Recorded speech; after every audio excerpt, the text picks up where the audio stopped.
Pew, pew, pew, pew, pew, pew, pew, pew, pew.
Here's your host, Edward Lauder and Clint Baker.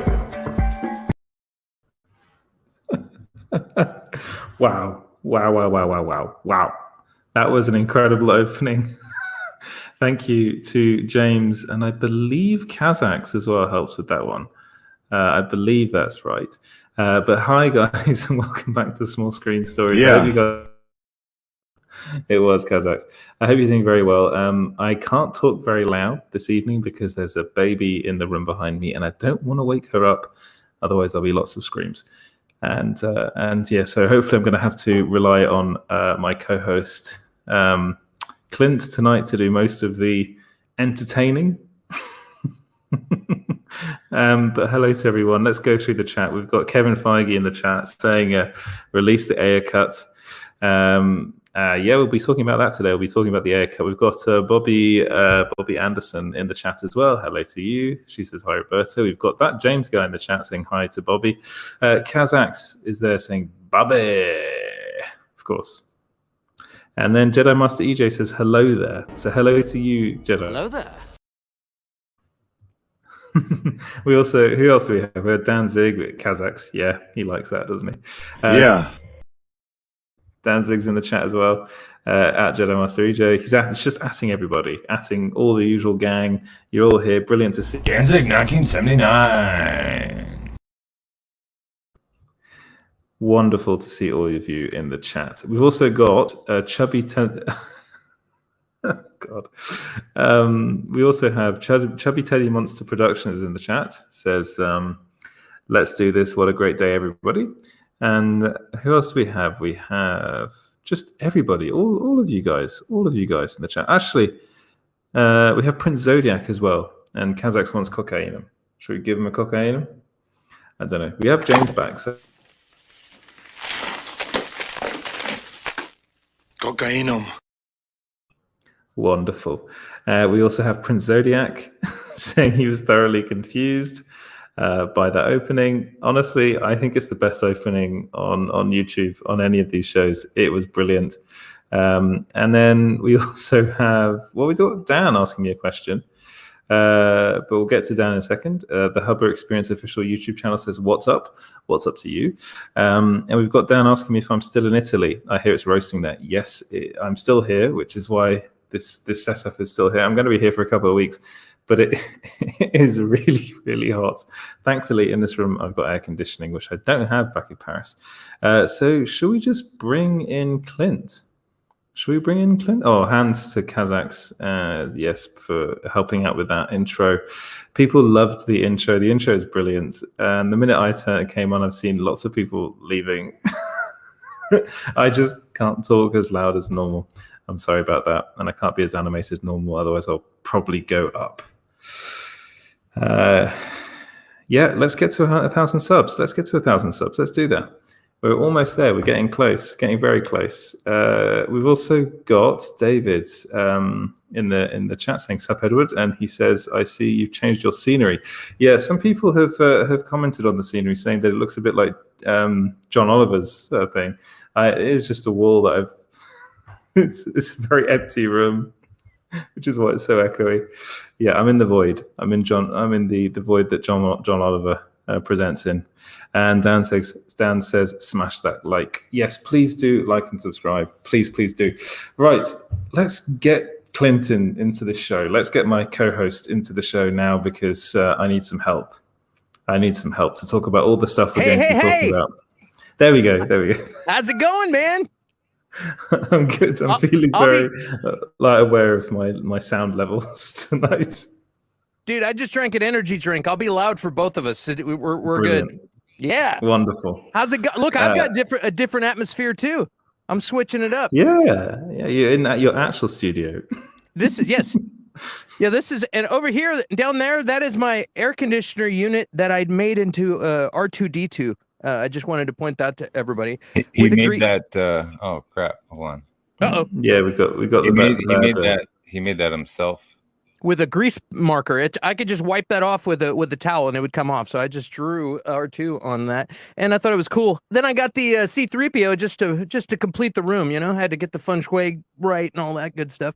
I really love the Rock Band drum set for PS4 there. Yes, sir. Yeah, it's a studio that I had behind the green screen with a picture of a studio behind a studio. Insane. That's insane. A studio behind a studio. You're insane, man. Yeah. Yes, sir. Apparently, we've got Anne Sarnoff in the comments, so I think we have to talk about that. Nice. Says that opening is better than most of the movies that we make here at Warner Brothers. She's not wrong. She isn't wrong. And James was like, "Hey, dude, you're not looking." And I go, "Oh shit! I didn't even know there was a new intro." And it was fantastic.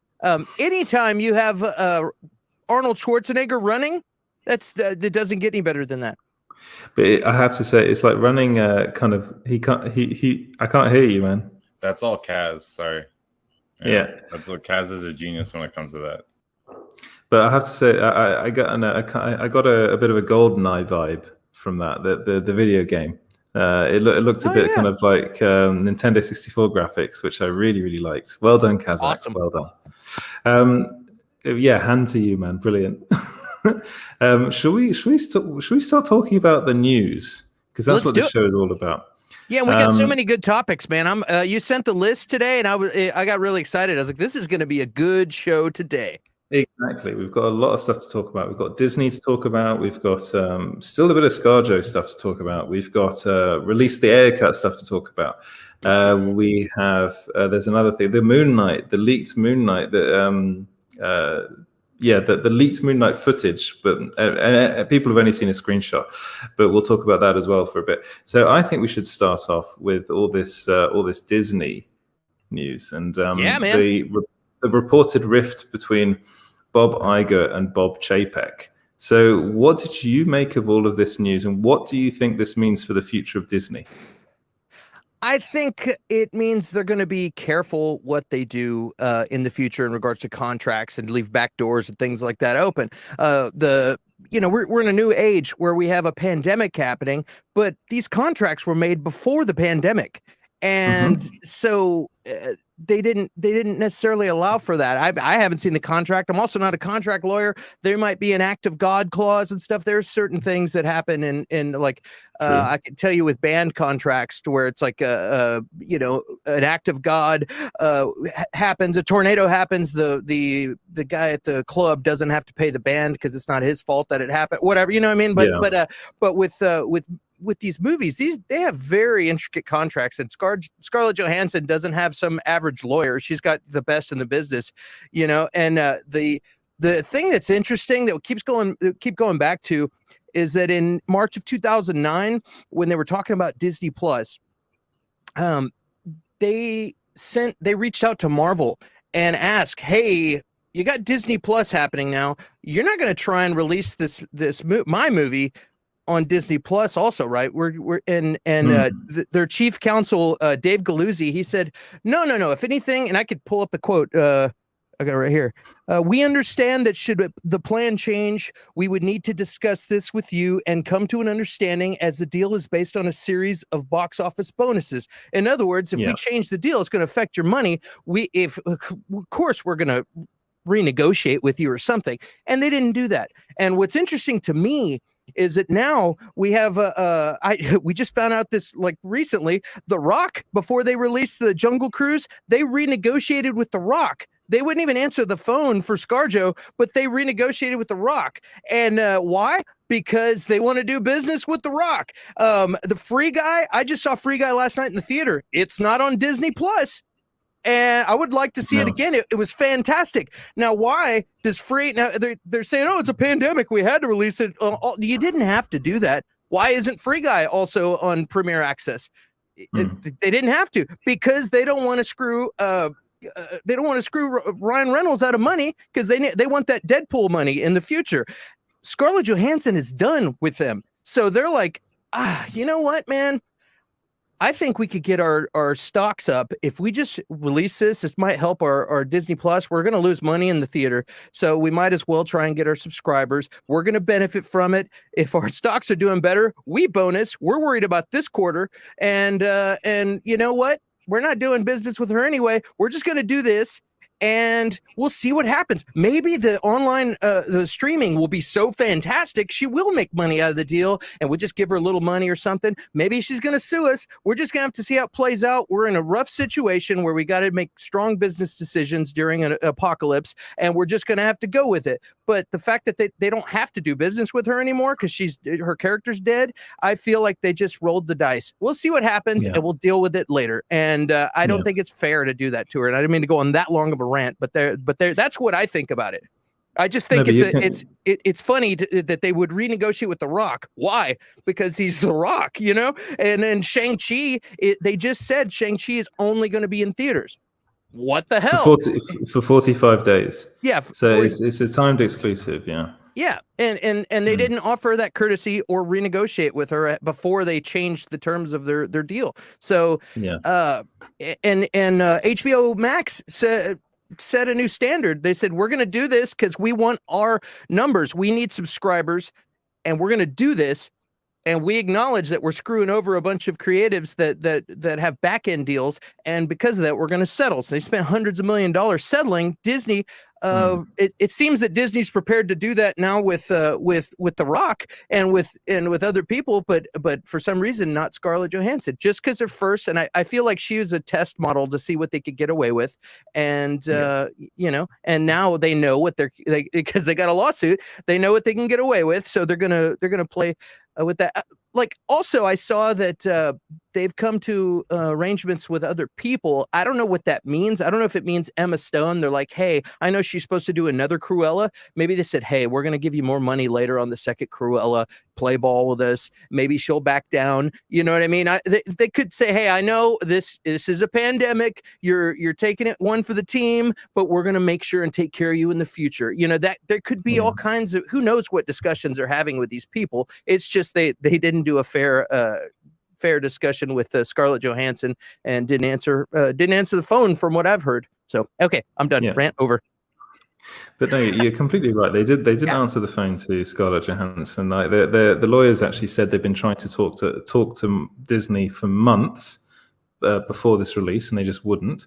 And then there was this whole Disney investors call, the Q3 investors call that Bob Chapek did, where he spoke of a lot of things. So first off, he did actually talk a little bit about Scarlett Johansson, not too much, but one of the things he spoke about, as you mentioned, was Shang-Chi and how Shang-Chi is going to be released in cinemas for 45 days. He didn't actually specify what they were going to do to it afterwards, whether they were going to put it onto Disney Plus as like Premier Access. I suspect they will do that. They'll want as much money as they can get. Yeah. And they've been making a lot of money out of Black Widow on Disney Plus alone. It's already like he went on about how it's the highest performing movie at the box office since the pandemic began, which is to be expected. But he also spoke, and I wanted to get your opinion on this. He spoke of the reported rift between him and Bob Iger, the former president, CEO of Disney, and said that they're on the same page, basically. So what did you make of that? Because this is obviously, he had to talk about this. He had to mention it because it's investors, and it's been, we've been reporting on it. There's an exclusive video that we have over on our YouTube channel now that you can go and watch after the stream, which is mainly about the creators, which we will talk about in a bit as well. But yeah, we're talking about the rift between Bob Iger and Bob Chapek. But Bob Chapek specifically coming out and saying that he and Bob Iger are on the same page as far as this whole release strategy is concerned. What do you make of that? I think they had a meeting and said, "Look, there's a lot of bad press. Let's talk. Spare the hatchet. We need to do because the stock affects both of those guys. So if their stocks start tanking, there's a lack of faith in what their leadership and what they're doing. It affects both of them financially, So I have a feeling they said, okay, look, here's our plan. Here's what we're going to say. It's just like a politician. They're going to say whatever they got to say to make everybody feel good. And that's the deal. They have to do that. They have to look strong. They have to look like they got each other's back. You can't have infighting. What's up, dude? He's on the phone to somebody. He's probably on the phone to Bob Chapek as we speak. Oh, okay. But you have to project that image of stability when you have shareholders. You know what I mean? You have to do that. So it's no surprise to me. And he's trying to look. They've decided they're gonna settle this with Scarlett Johansson behind closed doors privately. Exactly. So they've decided that, which I said that the other day. They're going to do it. There'll be NDAs. We'll probably never know how much she gets from them, and they have to look strong. So now he gets to go in front of the press, or in front of the world, and say, "Look, we do what we have to do to save his ego and the image of strength and leadership. We do whatever we need to do." Movie by movie basis, we do what's best for that particular project. He said that. I'm paraphrasing, but and so that's what you have to do when you're in charge of a huge company with a whole bunch of parts, So it's no surprise that he said that. They're definitely not going to go publicly and say, "Yeah, we're kind of fighting, me and Iger. We used to be super tight. Then he promoted me, but then he didn't like what I was doing, and now he's mad at me. Now Kevin Feige's mad at me too." And they're not going to say all that stuff. No. And half of, when I say we, I mean everyone has got a YouTube channel that covers this stuff and the news, and every writer out there in the world. We kind of try and read between the cracks of what's going on in the first place. Half of the news that's out there, I feel like, is a bunch of baloney. But we do our best. But half of it is what they are telling us is going on, and then we write a story based on that. You know what I mean? And most of it is smoke and mirrors to hide what's really going on. It's all about image. And that's how you project strength is a good image. So yes, so that's what I think. You didn't get a clap this time. Yeah, I know. I feel like he lost the applause button because I went on two rants. Was that enough? Get out.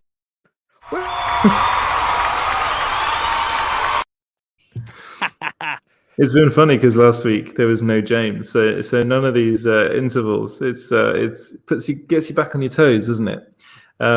Prince Zodiac says Free Guy didn't have an end credit scene that connected it to 5 upcoming movies.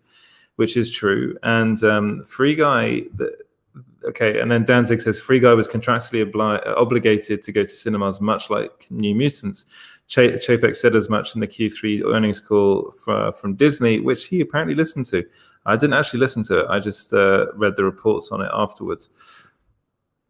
Can't hear you, James. Well, James, you're muted. I'm going to put that back up there. Wasn't Black Widow contractually obligated? It was in her contract too, and that's what she's suing them for. Exactly. Yeah, exactly. Yeah. So it doesn't matter if Free Guy was contractually obligated. They broke the contract of Black Widow. Yeah, if they feel like changing their minds right before a release, they do what they want. Is pretty much what they're saying. And they keep on bringing up the same thing. They keep on saying that it's COVID related, but that doesn't really matter when you have a contract that's drawn up with an actor like Scarlett Johansson. Of course, it was drawn up before the pandemic was made. Was a thing. It was made. All right, let's not talk about all that stuff. But the fact that they never even bothered to meet with her. So that's Jeez, is that true? That's the Yeah, so they never bothered to meet with her afterwards and really discuss this release strategy with one of the producers of the movie, which I think Scarlett Johansson is actually a producer on the film. She is a producer. She is. So it's very odd. It's very odd what they did, and I can't help but think this wouldn't have happened under Chapek, under Iger. I think Iger would have spoken to everybody beforehand, and it's just it just doesn't look good. Also, I think someone wrote about this in the comments. It does not, as Danzig said, it doesn't look good that this happened to 3 women. So it happened to Emma Stone, Emily Blunt, and Scarlett Johansson. It looks bad, and if Emily Blunt was for Jungle Cruise, so it's not good. I sure would love to know if Emily Blunt, is that her name? If she got to read Emma Blunt. It's Emma. Yeah, it's Emma Blunt. Yeah. No, it is Emily Blunt. Yeah, you just blew my mind. I sure would like to know if she got to renegotiate her deal, because The Rock did and their co-stars. Yeah. So now, if she didn't and Dwayne The Rock Johnson did, that is some real drama. That's real crazy. I don't know. What's interesting is that it is Emily Blunt. She is going to do. She's producing. That was my fault. She's producing another movie with Dwayne Johnson. So they're working together again, and this will be outside of Disney. They won't be working with Disney again. So at the moment, it looks like there won't be a Jungle Cruise 2 because the movie hasn't done well enough. It did perform pretty well with critics. I still haven't seen it yet. I'm trying to get through Fast 9, man. I've been watching that today, and I fell asleep so many times whilst watching it. But yeah, like how far are you into Fast 9? Literally, I think I got up to the bit where John Cena is talking to Cypher. So not very far. Okay. And the beginning of it is atrociously bad. I got one word for you, bro. Magnets. That's all I'm going to say. You'll see. Okay, magnets. All right. I'll see. I'll see for myself. Spoiler alert. Hey, we need some subscribers. We're still at 890. Okay. We got 22 people watching. We need some subscribers. We know we got the core people. 8 people are watching. We really need some subscribers. Yeah.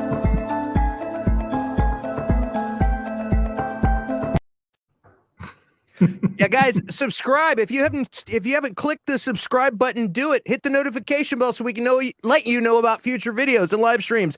Okay, that was good. I promise when I'm back in France, I'll be more animated, and I will do more of my impressions and things, and I'll have my old setup back again, which would be quite nice. Thanks for the warning. Exactly. Hey, no disclaimers, man. Your soft British accent is soothing right now. You're speaking. It's almost like ASMR. It's like Emily Blunt. Emily Blunt. Can you Edward? Can you just say Emily Blunt like 3 more times? Yeah, I can say. Well, no, if you say it 3 times, go over there and hit the fucking like button. All right, you hit it now. You motherfucking hit the fucking like. I just told you to hit the motherfucking like button. She's like, if she's like Candyman, she appears if you say her name like 5 times. Everyone will be like, "Oh, okay." Emily Blunt, Emily Blunt, Emily Blunt, Emily Blunt. She's not here. All right. Knock it off, you two. This is a Live stream. Anyone that hasn't watched this show before must be like, "What the hell is going on?" Emily Blunt, Emily. It still hadn't happened yet. Oh man. Oh, I think it's what's her husband called? John. I'm blanking on his Krasinski. name now. John Krasinski. Krasinski. Oh, hey, John. Damn it. I said John Krasinski's name 3 times. You got the wrong one. Sorry, bro. Oh, dear. Let's have a look at some of the comments. Raj Sharma says, let's be honest, Ed is a complete Rupert. That's why his voice is so soothing. What's a Rupert? I don't know what that is. I don't know. Do you think I should be called Rupert? Is that what you're saying? Maybe. Giles from Buffy. Rupert. Oh, yeah. Okay. That's why Rupert. That's a bit of a weird one. His name is Giles in Buffy. It's not Rupert. Anyway. What's up, DC Talk? He said, what's up, Clinton, Ed? His first name is Rupert. Oh, is it Rupert Giles? Oh, okay, fine. It's been a long time since I watched that show. Actually, they're doing a sequel to Buffy the Vampire Slayer, which is going to be fun. No Joss Whedon involved. Which is interesting. Weird. That's weird. Yeah, that is weird. That is weird. Danzig 1979 says, I think it was because Free Guy and New Mutants were Fox properties. Yeah, it was. It was, and they'd previously done all these contracts with them before. And actually, it's really interesting. What you have, if you haven't done, go and watch Ryan Reynolds talk about his experience with Disney just for the marketing of the movie. Because if you look at the trailers for Free Guy, the beginning of it says the studio that brought you Aladdin, The Lion King, and Cinderella twice. Yeah, because making fun of the fact that they do remakes of their movies all the time. And apparently, he said it took him a long time. It took him a long time to get Disney to agree to that. Just that joke, that one joke. And he said, like, Disney doesn't like people making fun of them, and they're not very good at making fun of themselves. And I think that just sums up the company perfectly. They do not like it when people criticize them. And this is what's happening at the moment is that, Scarlett Johansson is really seriously criticizing them. And now a lot of media outlets, small screen included, we are talking about it, and it's very public. This whole thing is very public, and that's one of the reasons why they wanted to settle this out of court, is so that it wouldn't be so public. Outlets? Media outlets. Media. I thought you said meteor. No, not meteor. No, media outlets.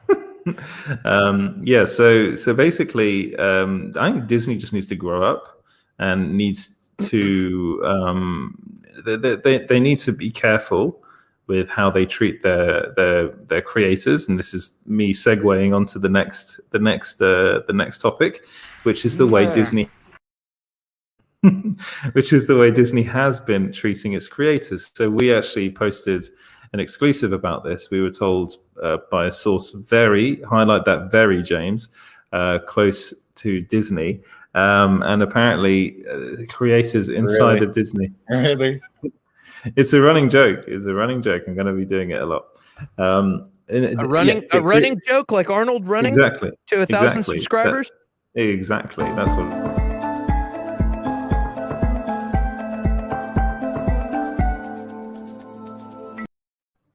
You're going to have to update that every time we get closer to 1,000.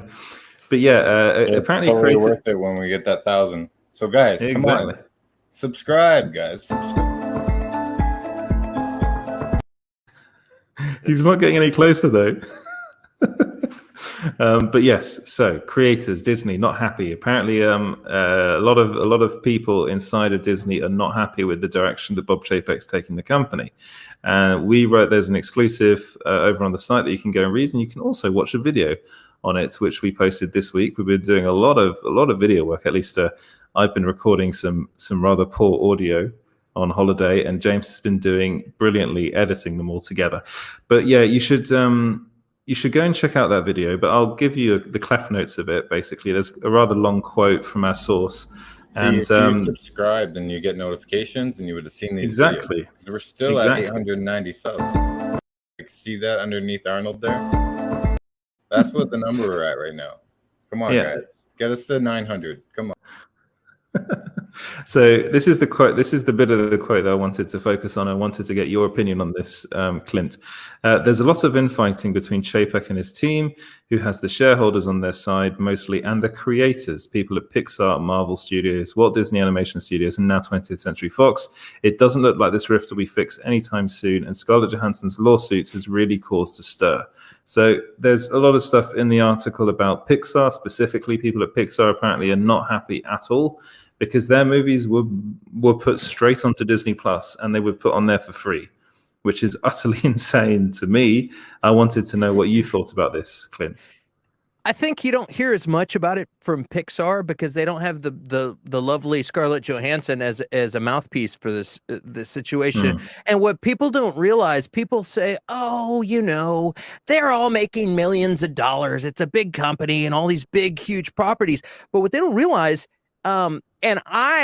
Clint, why does it always have to be about you? I can relate to this because I've created music and records and gotten record deals and done things like that. Sometimes you work your whole life to get in a position to where you write a script and you sell the script, or you direct a movie, or you do these things.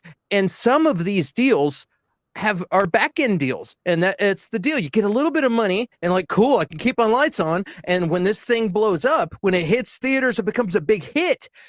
Even some of them get screwed because they're a nobody and don't even make that much money off of that.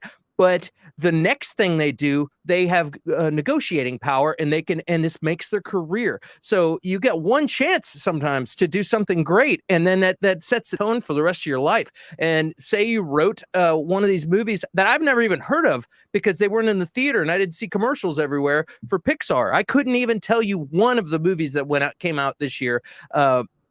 I don't have kids, and I couldn't tell you. Otherwise, I see commercials and I'm aware, and sometimes I go see them and sometimes I don't. But these people that created this thing that just gets thrown out, and it doesn't get the push because it's not going to theaters. It doesn't get it's not a household name, and this guy gets to continue on, and it could be, I don't know, whatever position, director, writer, actor, whatever. They end up being mediocre as far as recognizability is concerned, and being able to negotiate is concerned. They're just an everyday Joe because they don't have anything big on their plate. So it's like, I feel like all these people that this is their big shot, whatever movie it is that we're talking about, are getting screwed out of that.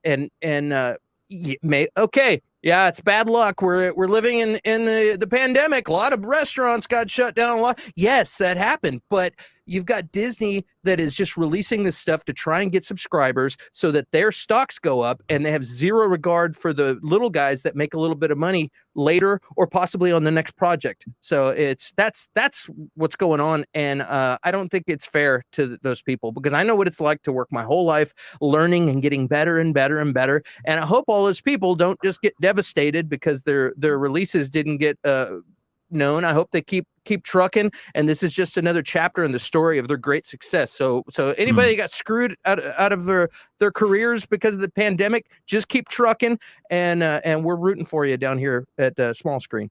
There.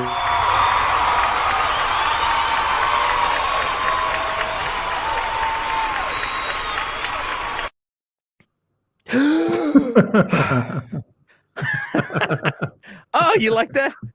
Yeah, it's so good. I made that this morning, actually. We did compensate you for that, yeah? Yeah, no. No. At least you gave me credit. You lie. At least you gave me credit. But no, you're completely right. The one thing I will say about this is that you want people to subscribe.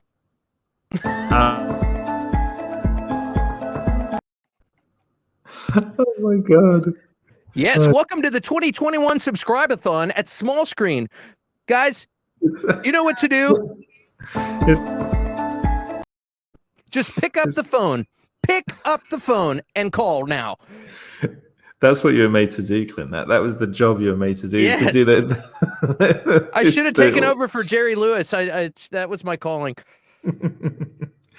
But yeah, as I was going to say, which I've completely lost my train of thought. But yeah, basically, I wonder whether this would have happened with the regardless of the pandemic, because with Bob Chapek in charge, he is very, very streaming centric. For him, and actually, another thing that is said in the article is that he focuses on three things, and that's merchandising, the parks, merchandising, and streaming. So it's almost just merchandising with him, and that's all he cares about. That's where he comes from. If I remember right, I don't mean to interrupt you, Edward. I'm sorry, but if I remember right, he came from the home video division of Disney. That was his deal, and he doesn't have the experience or dealing with talent like Bob Iger had, and that's the difference between the two. He's worried about numbers. Iger understands the importance of relationship with the creators, and I don't think that he has that. And maybe he's going to learn some hard lessons and he'll figure it out. But that's just kind of what I'm getting out of it. Continue. I apologize. Really, I never. Oh, I'm sorry. Did I break your concentration? Yeah. Carry on. I'm sorry. This one's for Ansar. Win-win situations. Wish I held onto a little piece of that thing, because the buzz is any indicator, that movie's gonna make some huge bank. What buzz? The internet buzz. What the fuck is the internet? The internet is a communications tool used the world over where people can come together to bitch about movies and share pornography with one another. That's exactly what the internet is, Ansar.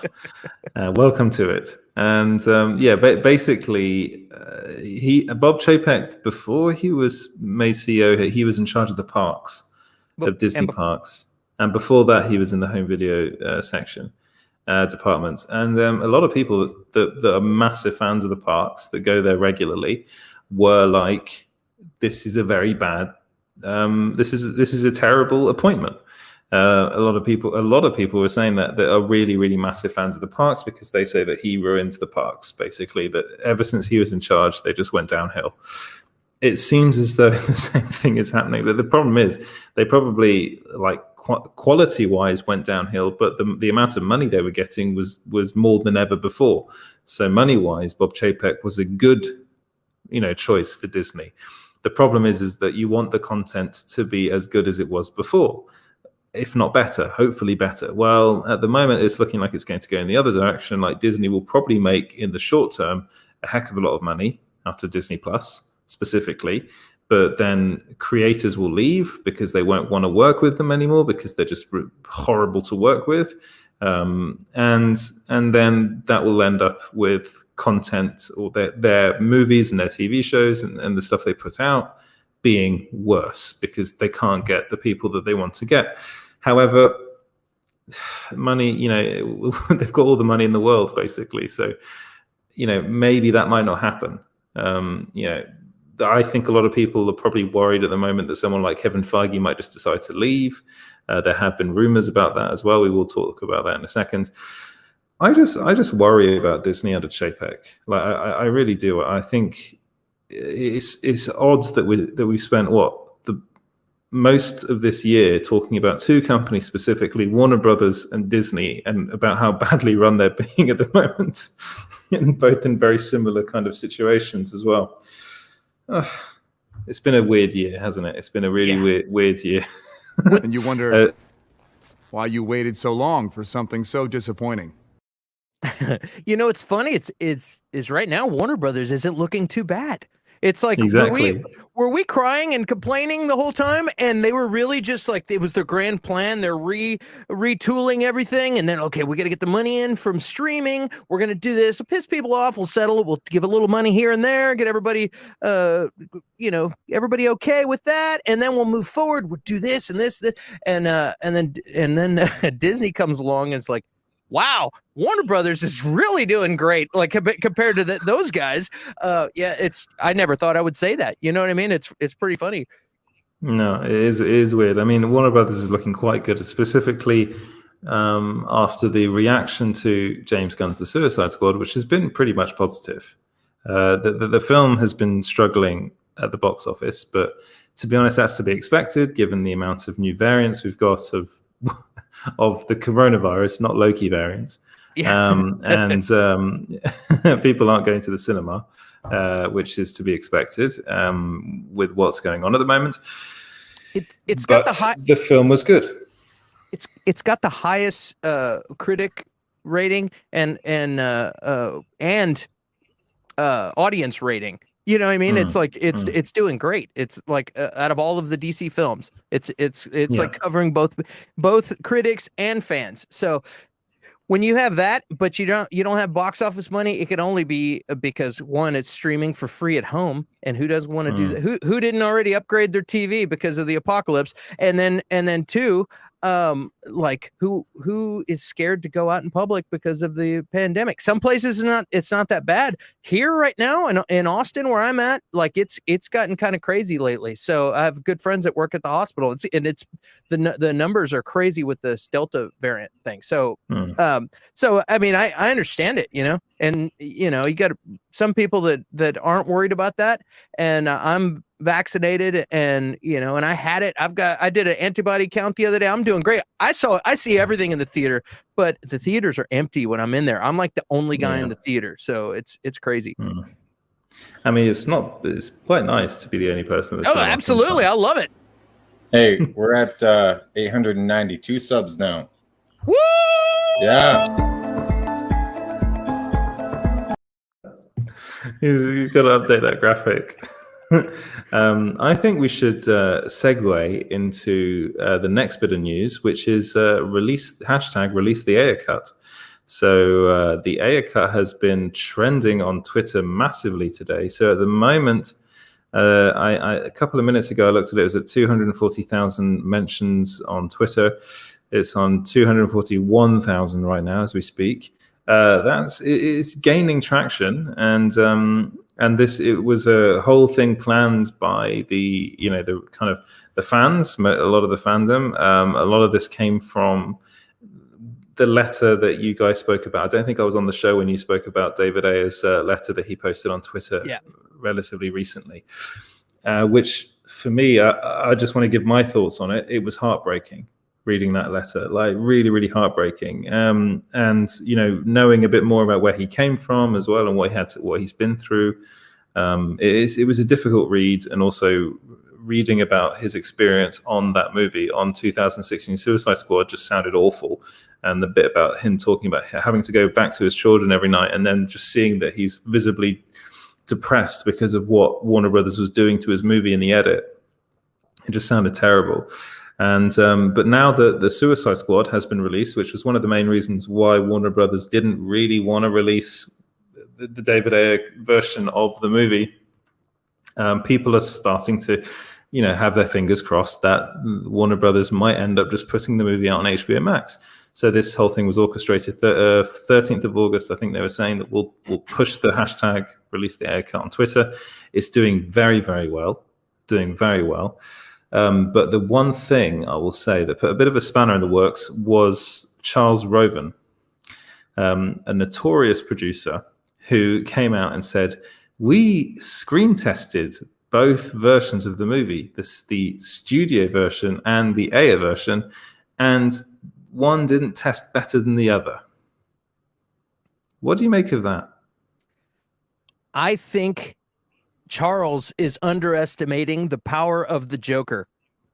Period. People want more Joker footage, and there was a lot more Joker footage. To be honest, you could have put Harley and the Joker along with the Scooby-Doo cast, and people would have gone to see that movie. That's a period. Like, that's what people want to see. And who like the average mainstream person doesn't know who the rest of the cast is. The Google doesn't even know who the rest of the cast is. I did a search for Deadshot earlier, right before the stream. If you Google Deadshot, a picture of Idris Elba is next to the drawing of the character. The internet can't even get it right. Like, you know what I mean? It's like people, and I feel like they were expecting the star power of Will Smith to bring people in, but I think he was miscast for that. I'm not saying he did a bad job, but I think that's like making Ryan Reynolds a a murderous mob leader, killer guy or something. It just doesn't feel right. Like seeing him, I'm like, he seems like the cool, charismatic guy. He doesn't seem like an anti-hero. You know what I mean? So, but even when I saw that movie, I didn't really care for his casting. It was almost distracting to me. I think they should have gotten somebody else. I still enjoyed it, but I think the poor David Ayer, it was being a nice guy and saying, "Hey, gang, I appreciate all the support. I love you guys. I'm a fighter. I put my heart and soul into this movie. I got screwed over, but don't be a bunch of dicks and go screw over James Gunn's movie on my behalf. Don't do that. Let's all be cool and let this play out, and then afterwards maybe we can do something. You know, maybe it'll happen." And I think the because you know how it is out there. There's a lot of downvotes and a lot of negative stuff that can go on the internet, and I feel like he was just kind of saying we had a downvote even before the live started.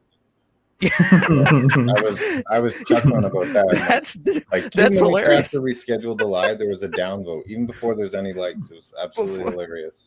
Yeah, well, I think he was.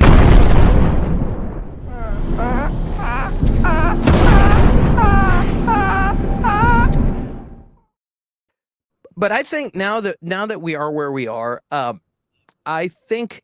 I've said it the whole time. I don't see why the hell they wouldn't release it. Like, put it on HBO Max. People want to see it. It's trending. Give them what they want. It's not going to hurt them. It's already made. You know what I mean? If you have it, it's made. Release it. They're going to do it. I think they're going to do it, and I think it'll be cool. And I hope we see all the cool footage that we didn't see. And yes, there would be some kind of vindication feeling about, but I feel like it shouldn't even be about that. It's like, let's just see the guy's vision and see how the movie would have gone. Let's just get some more content. It's going to be fun to watch. You know what I mean? Anything, even just tiny nuanced differences would be different. But from what I understand, they completely butchered this movie, and it was because Deadpool was all fun and uplifting, and BVS didn't perform as well as they wanted, and it was real dark. So they wanted to have a fun, happy movie, and David Ayer's version was a little bit darker, and they were trying to go. We need to go Marvel with this, make it more uplifting. So let's get a trailer company to re-edit this thing and make it woohoo.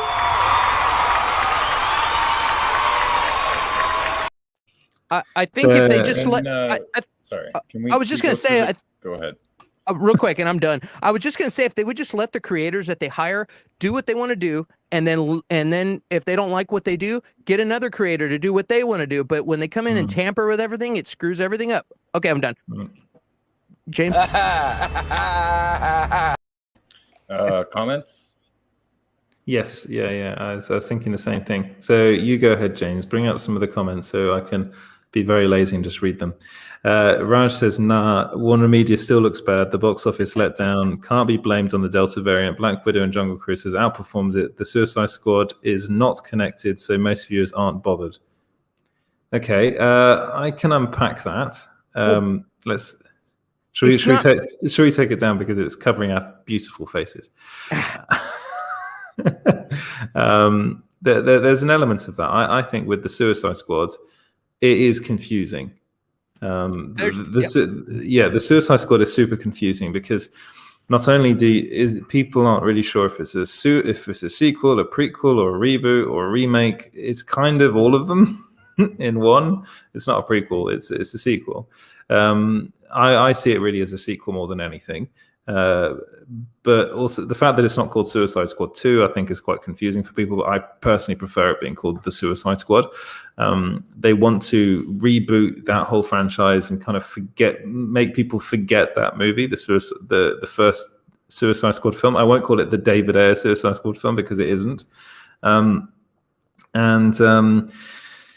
really. You mentioned something earlier in your little rant, Clint, which was brilliant, but there was one thing I didn't quite agree with. Oh, which that David Ayer posted. put me back in, Coach. Oh, come on, James. Free. That's the difference between Jungle Cruise and that is it's free, not $30. Yeah. It's free. That's the difference when you got to compare apples and oranges. But what did you disagree with the Ayer thing? I didn't mean to. mean to go get weird on you. That was James. No, what I disagreed with was that letter was actually a reaction to the ridiculous amount of negativity surrounding David Ayer. So it was actually, he actually posted it in, he retweeted, he actually quote tweeted a Screen, I think it's a Screen International critic, basically saying, oh, I was watching the Suicide Squad and it made me think David Ayer just needs to stop with his release the Ayer cut thing. And I'm like, why do that? Why single David Ayer out? You know, it's like, it doesn't make any sense to me. It's unnecessary. It was rude. I think it was really rude, actually. I'm a movie critic, and I would never do that. I would never single someone out like that for wanting his movie to be released, the movie he was hired to make. And that it wasn't so much so him going, I want people to stop talking about it. I think he was just kind of saying, I'm done talking about this because all I get is hate. And then he actually posted another tweet about it, being like, people have been posting hate messages towards me and stuff like that, and I don't really get why. And then he deleted that tweet because he was like, I don't really want to talk about negativity anymore. So there's an element of that as well to it as well. Right, let's get back into the comments. Lava Man says, don't worry when I take over. I'm redecorating, getting rid of the clown table. Oh, and subscribe to Small Screen.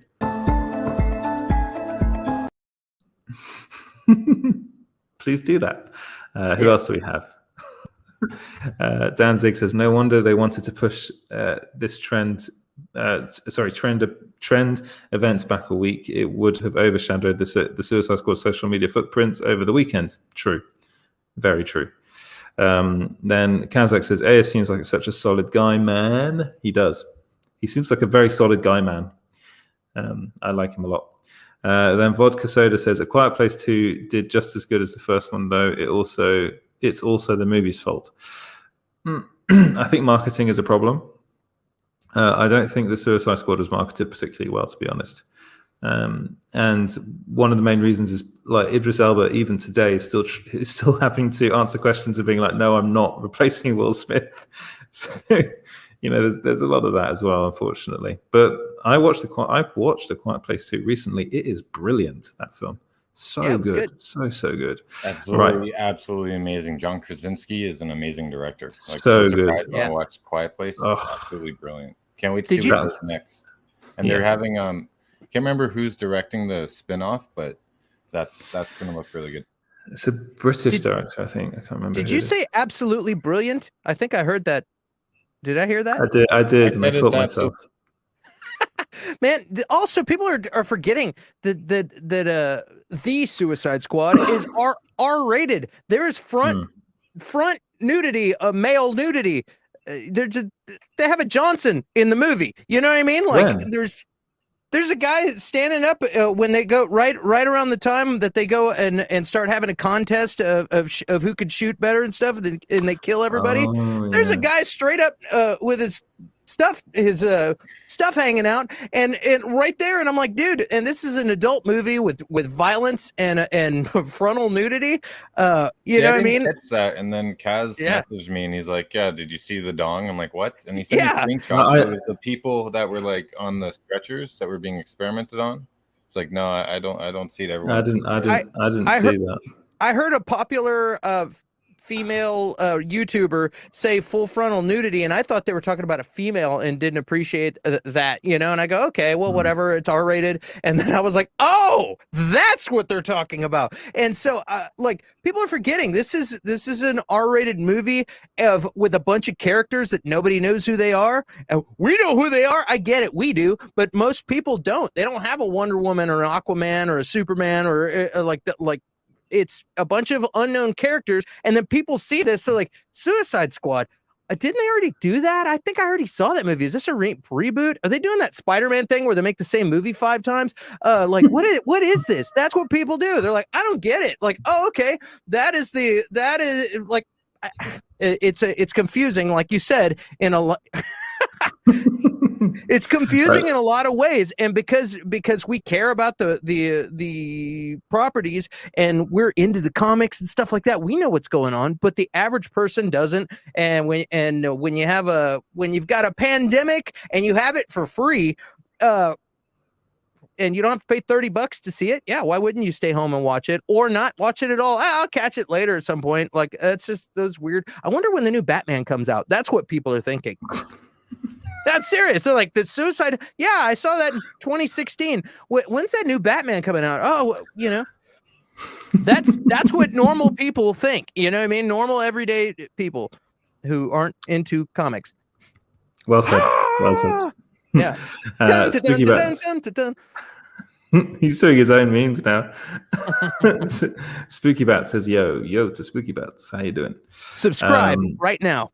I'm pretty sure Spooky Bats is already subscribed. Michelle A says, I think the people that didn't like the Jared Leto Joker were mostly men.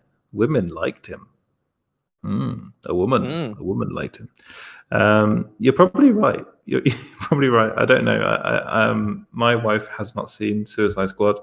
I don't actually think she likes Jared Leto that much, to be honest. Yeah. So maybe with her it wasn't the case, but probably most other women. She's a bit weird. I mean, she married me, so she must be very strange. Lava Man says, hot dog. Whose idea was it to not release the Ayer cut? Well, that idea was him, Walter Hamadaberger, and probably Toby Emmerich as well, and Ann Sarnoff. And Lords of the Long Pot says, release the cut of the cuts. I'm telling you, man, the more it trends, and the more you have celebrities like John Cena saying, why wouldn't you give the fans what they want? The more that happens, it's going to come out, as long as it doesn't cost a lot of money to do. And it from what I hear, it shouldn't. So the interesting thing is David Ayer did say that no one's seen his cut of the Suicide Squad, and Charles Roven then recently said in an interview that they screen tested it, so somebody's lying. Well, that doesn't mean that it's his cut. I actually read that, and I think they had a guy named Lee something edited the editor, that David Ayer spoke about, yeah. And it was the closest thing to his edit that the one that they screened was the version that was closest to Lee's edit that Ayer liked. But apparently there's another, unless I'm misunderstanding how the whole thing works. But I don't think they screened David Ayer's version. I don't think. I might be misunderstanding what I read, but that's what I'm thinking. Yeah, by the beard of Zeus, we will get into the Titans later on. Clint and I watched it. I don't know if Edwards watched it. Holy smokes, man! No, I haven't watched it. Let me know if you've watched it all, so we can get into what happened. Yeah. Do we have any other comments that you want to bring up, James? Is there anything else? Yes, he's nodding. He's nodding in there. Here we go. Multiverse Productions says, cheers, everyone. Thank you, Multiverse Productions. Danzig979 says, I've watched Pig recently with Nick Cage and loved it. I am desperate to see this film. So good. I haven't watched it yet. Oh my gosh. So it's my favorite film of the year, honestly. Yeah. I haven't seen it yet because trying to watch films here in Italy is not easy. Already live streaming right now is tough for my internet. So it's trying to watch a movie on it's not easy. Trying to watch the Suicide Squad was difficult. Spooky Bat says, personally, I love Jared Leto as a singer. It was the main reason why I was excited about 2016 Suicide Squad. I loved his performance simply because he put so much work into it. You know what, Spooky Bats? I completely agree with you. I've actually seen him live. I've seen 30 Seconds to Mars live in a very strange place. I saw them live in Corsica in a festival. They were like the headline group of a festival that was flamenco music mostly, but for some reason they were there. It was very strange, but very cool. And he was great. He did this was before the Suicide Squad was released, and he did gave everyone a little taste of his Joker voice, which was pretty cool. I think he went a bit overboard in that movie, but I would like to see I would love just to see just one edit of all his all the work he did on that film, because I'm pretty sure that would be insane. So I want to see it. I want to see the Ayer cut. I think everybody wants to see the Ayer cut. There he is. I'm telling you, Hello, dude. hello, Mikey. How you doing? Oh, hello there. It's Mikey. been a while. Just sitting It's here. been a while, yeah. Enjoying the 98-degree weather in Seattle. It's burning like hell over here. What's up, Mikey? Edward, it's 40 degrees. Edward, I heard Celsius, that Haley Atwell has taken your Captain Britain role. What's going on with that, man? Gotta get your Captain Britain role from her back, dude. She's got the uniform on, everything. Come on. Actually, she's Captain.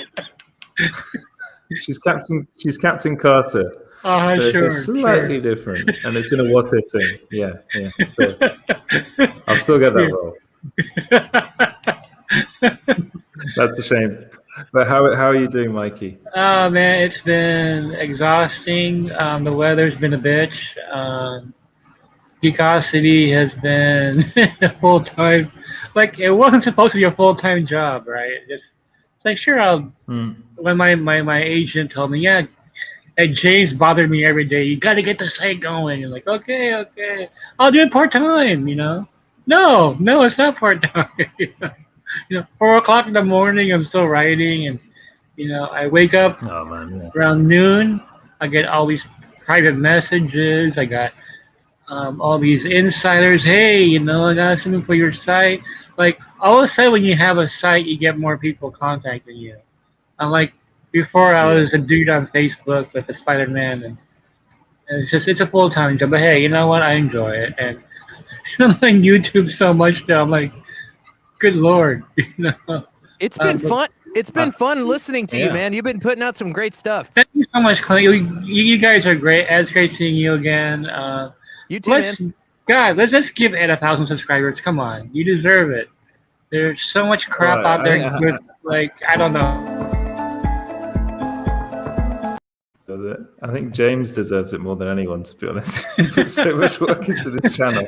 It's crazy. All I have to do is record some like rubbish voiceovers and stuff, and he edits it into some sort of decent video. But yeah, he deserves, and also I think for his sanity, he needs it as well. I think he's going mad. It's okay, because that way I'm up editing till like 6 in the morning, and then that's when I get the articles from Geekosity. They're like, okay, it's done. It's like, all right, good thing I didn't go to bed last night. Yeah, there's sometimes I'm like, yeah, I'm done for the night. Then all of a sudden, 4:00 in the morning, I send another one. Wait, one more. What's one more? Yeah. I'm like, all right, bring it on. So Edwin's been really good about that too, getting articles. He is. He's very flexible. I'm like, thank God. But actually, I wanted to get your impressions on the release, the Ayer cut whole thing. What do you think about what's going on? What do you think of how people have treated David Ayer? And do you think Warner Brothers is going to capitulate and go, you know what, we're just going to release this? Yeah, I heard they are. Actually, I was saying before that when the merger came through, that's when I just call him Lava, man, because I can't fucking pronounce his last name. Like Lazla, whatever it is. Like, I keep forgetting. I just call him Lava. Yeah. So I said, he's gonna take advantage of this IP. It's money on the table. The guy is a straight businessman. He's not looking like, well, I don't like Snyder. I don't like. No, you don't give a shit about that. Like, is there money? Is there money to be made here? Is there a social media buzz we can capitalize on here? That's all he looks at. But what I've been hearing lately is they're trying to save the brand. I mean, I was telling Sil Abdul, I said, dude, it's true. He-Man can die twice because, Suicide Squad just died twice. I mean, yeah, it's possible, and how are they going to save this? So what I heard, they're going to rebrand it as Secret Six, without James Gunn, and have a slightly different lineup. Secret Six had Catman in the group, but you know what, Ed? There's one missing factor from the Suicide Squad when I was doing my box office report that I completely forgot about. It may have been the biggest missing thing from the film, is Will Smith. Everybody's talking about the Will Smith factor, like how much more it would have made with Will Smith having star power in a movie. And there is something I just heard after I wrote the article called the Will Smith sequel curse. Yes. With the Men in Black reboot without Will Smith, right? Then there's Independence Day sequel, no Will Smith, and I did hear some people like just general public, it's just not people who visit our site or yours or small screen, just regular people like, where's Will Smith? You know, like it's true. They want to see him, and I think Will Smith fighting a giant starfish, dude. I'm front line, man. I'm paying big bucks to see that. You know? I think that is a missed opportunity not to have Will Smith in there. But I didn't know when I was writing the article, so I think go ahead. I think this warrants a clip. No, but actually, what I know that if it does feel like this is me kind of shitting all over Amber Heard, but I will say one thing about one thing about that nightmare sequence. One thing about that nightmare sequence is not shitting on you. She might shit on your bed first, though. She's terrible in that scene. She's terrible in it. And what I will defeat all people. And then she's going around with 2 bloody boxes of water. I'm like, so you're only useful if you carry around 2 bloody boxes of water in a fucking nightmare. But she's wearing the shit out of that suit, though, son. Yeah, that's not an excuse. Her character in that scene is useless. One of the greatest moments ever on YouTube. Seriously, man. That's I just lost my shit. I mean, one thing that might have worked for this movie is if they got Amber Heard in it. I mean, maybe then people would have gone to see it or not. You know, there was an Amber Heard shitting conversation on Jarbo's channel. I thought of you, like, and I think the topic was, would you let Amber Heard shit on you, or would you let Margot Robbie shit on you? And they was like in the middle of the night, like, why am I on this broadcast? You know, it's just why I don't go on YouTube in the middle of the night, right? You know, the freaks and the weirdos coming out, like, yeah, sure, yeah, you know, I'll let Margot do that, you know. First. Before we continue, just want to check out some of Spooky Bat's artwork right there. Oh, cool. Nice. Why you got just me on? We want to get your Amber Heard reaction, Ed. James, I think going back to the Ayer cut. There should be a YouTube topic, right? Would you let Amber Heard? You know, that's clickbait right there, man. Midnight Sex with the latest. Amber Heard. Would you let her shit on you? A way to get demonetized on YouTube as well. There you go. Yeah, you get demonetized. I see some pretty horrible shit on YouTube, man. That's what I was gonna say. I hope you click the "Not Made for Kids" button when you set this video up. Yeah. I didn't set it up. It was James, but yeah, hopefully. But to take it back, almost 1,000 subscribers right away. Mention Amber Heard. They're all watching the channel. We're at 893 now. Come on. See, there you go. Wow. Seven more. You brought us 1 subscriber, Mikey. Thank you. I'm gonna spike the subscriber base by talking about Amber Heard. Put it on Twitter. Knock it off, you two. This is a Live stream. It's poop. Just keep talking about poop. That's that's the key. Oh boy. The scat hour with Amber Heard. Oh no. That's really. Oh no. I can say that, you know. I can never run for public office now with all this stuff I've said on YouTube. Like, weren't you in that scat talk with that Englishman? You know? Yeah, that's a good idea. Good idea for a new show. Talking about that, I really wasn't. Just to be clear, when I did not say anything. Okay, I think we should talk about.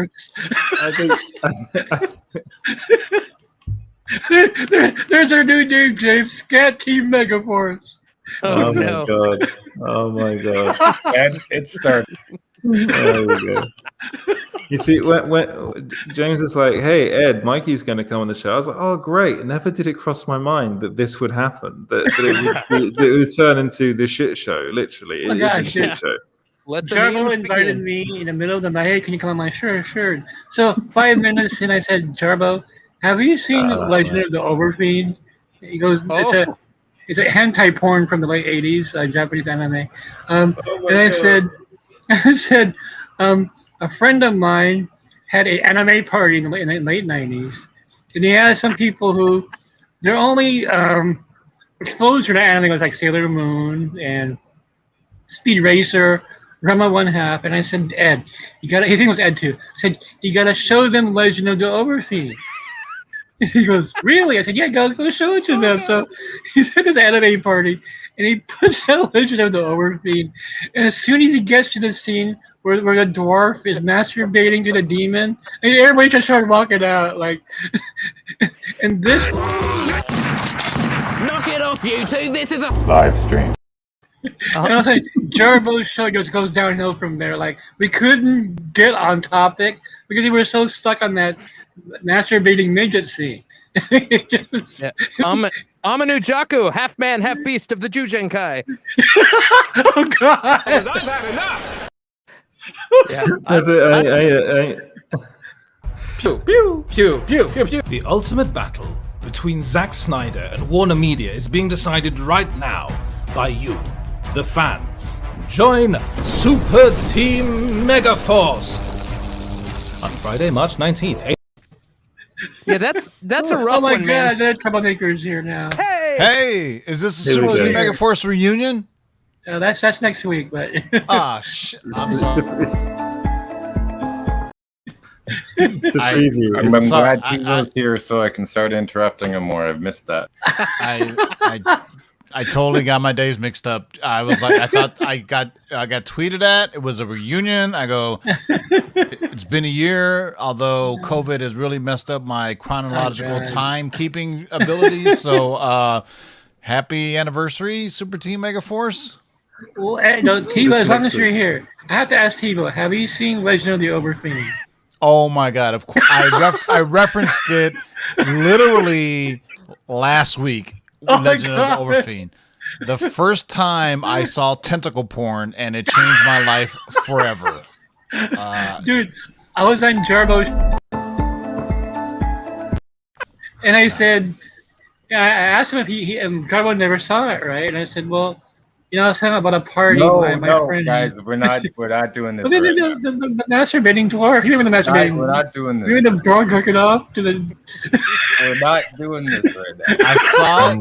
And I do think that moving forward, there's more opportunities for us to do things like this. And I saw it in high school. Oh my gosh, let's switch subjects. Come on. And it changed my life forever. Oh yeah,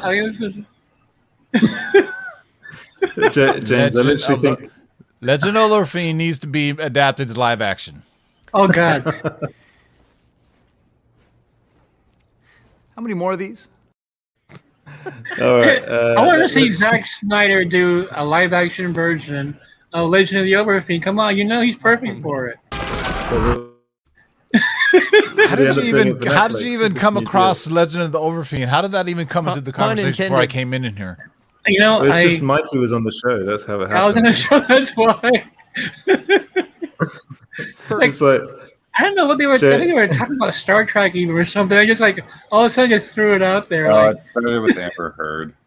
yeah, it was Amber Heard. yeah. It was Amber it was Heard. Amber Heard. Yeah. I don't mean to be shitting on Amber Heard. That's what it was. So me and Mikey have seen it. Who else has seen it? James, you seen it?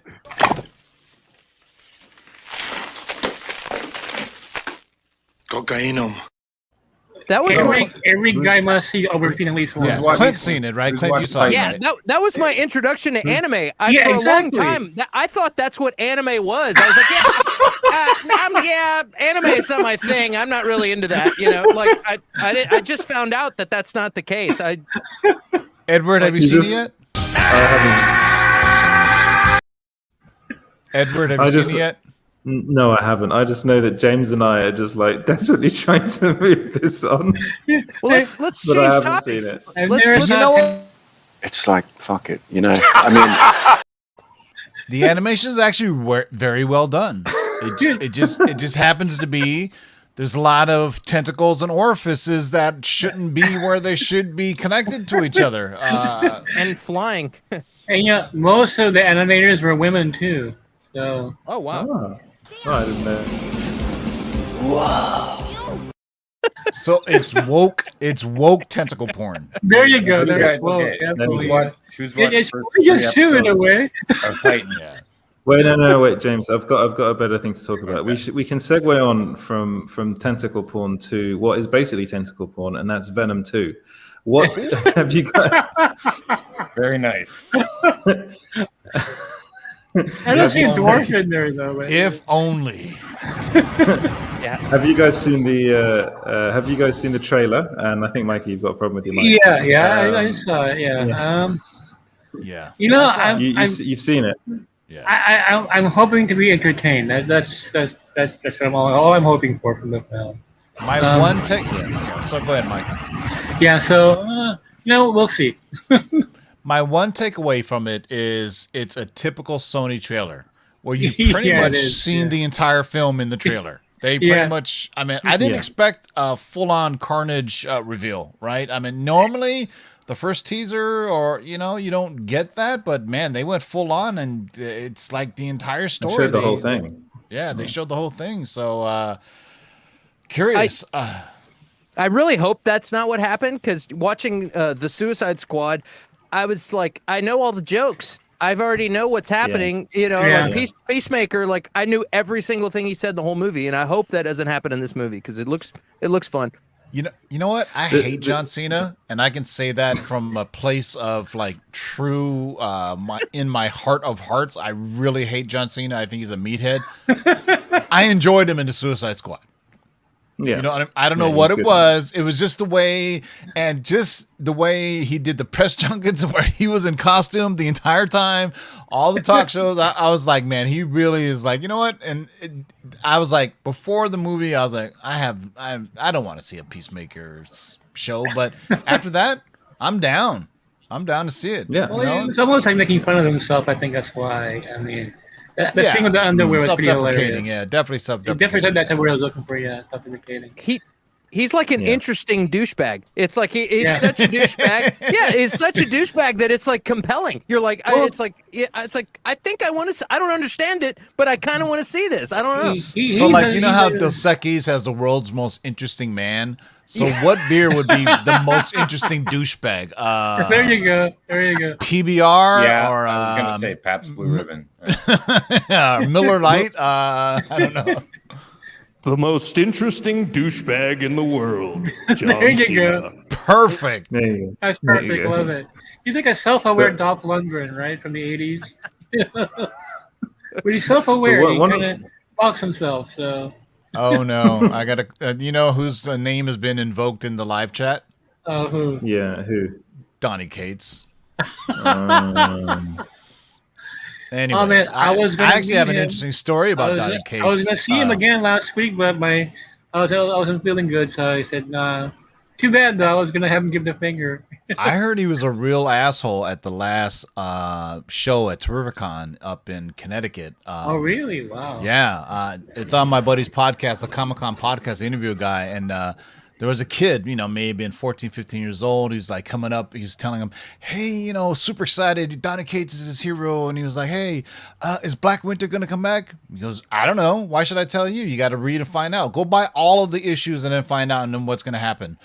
Then I was like, and then he was like, that's damn. a prickly response. Wow. Yeah. And his wife is an artist. And so she was doing a thing for The House on the Lake, which is a James Tynion book. Yeah. And then she shows it to her husband, Donnie Cates, and Donnie Cates goes, "Who's that?"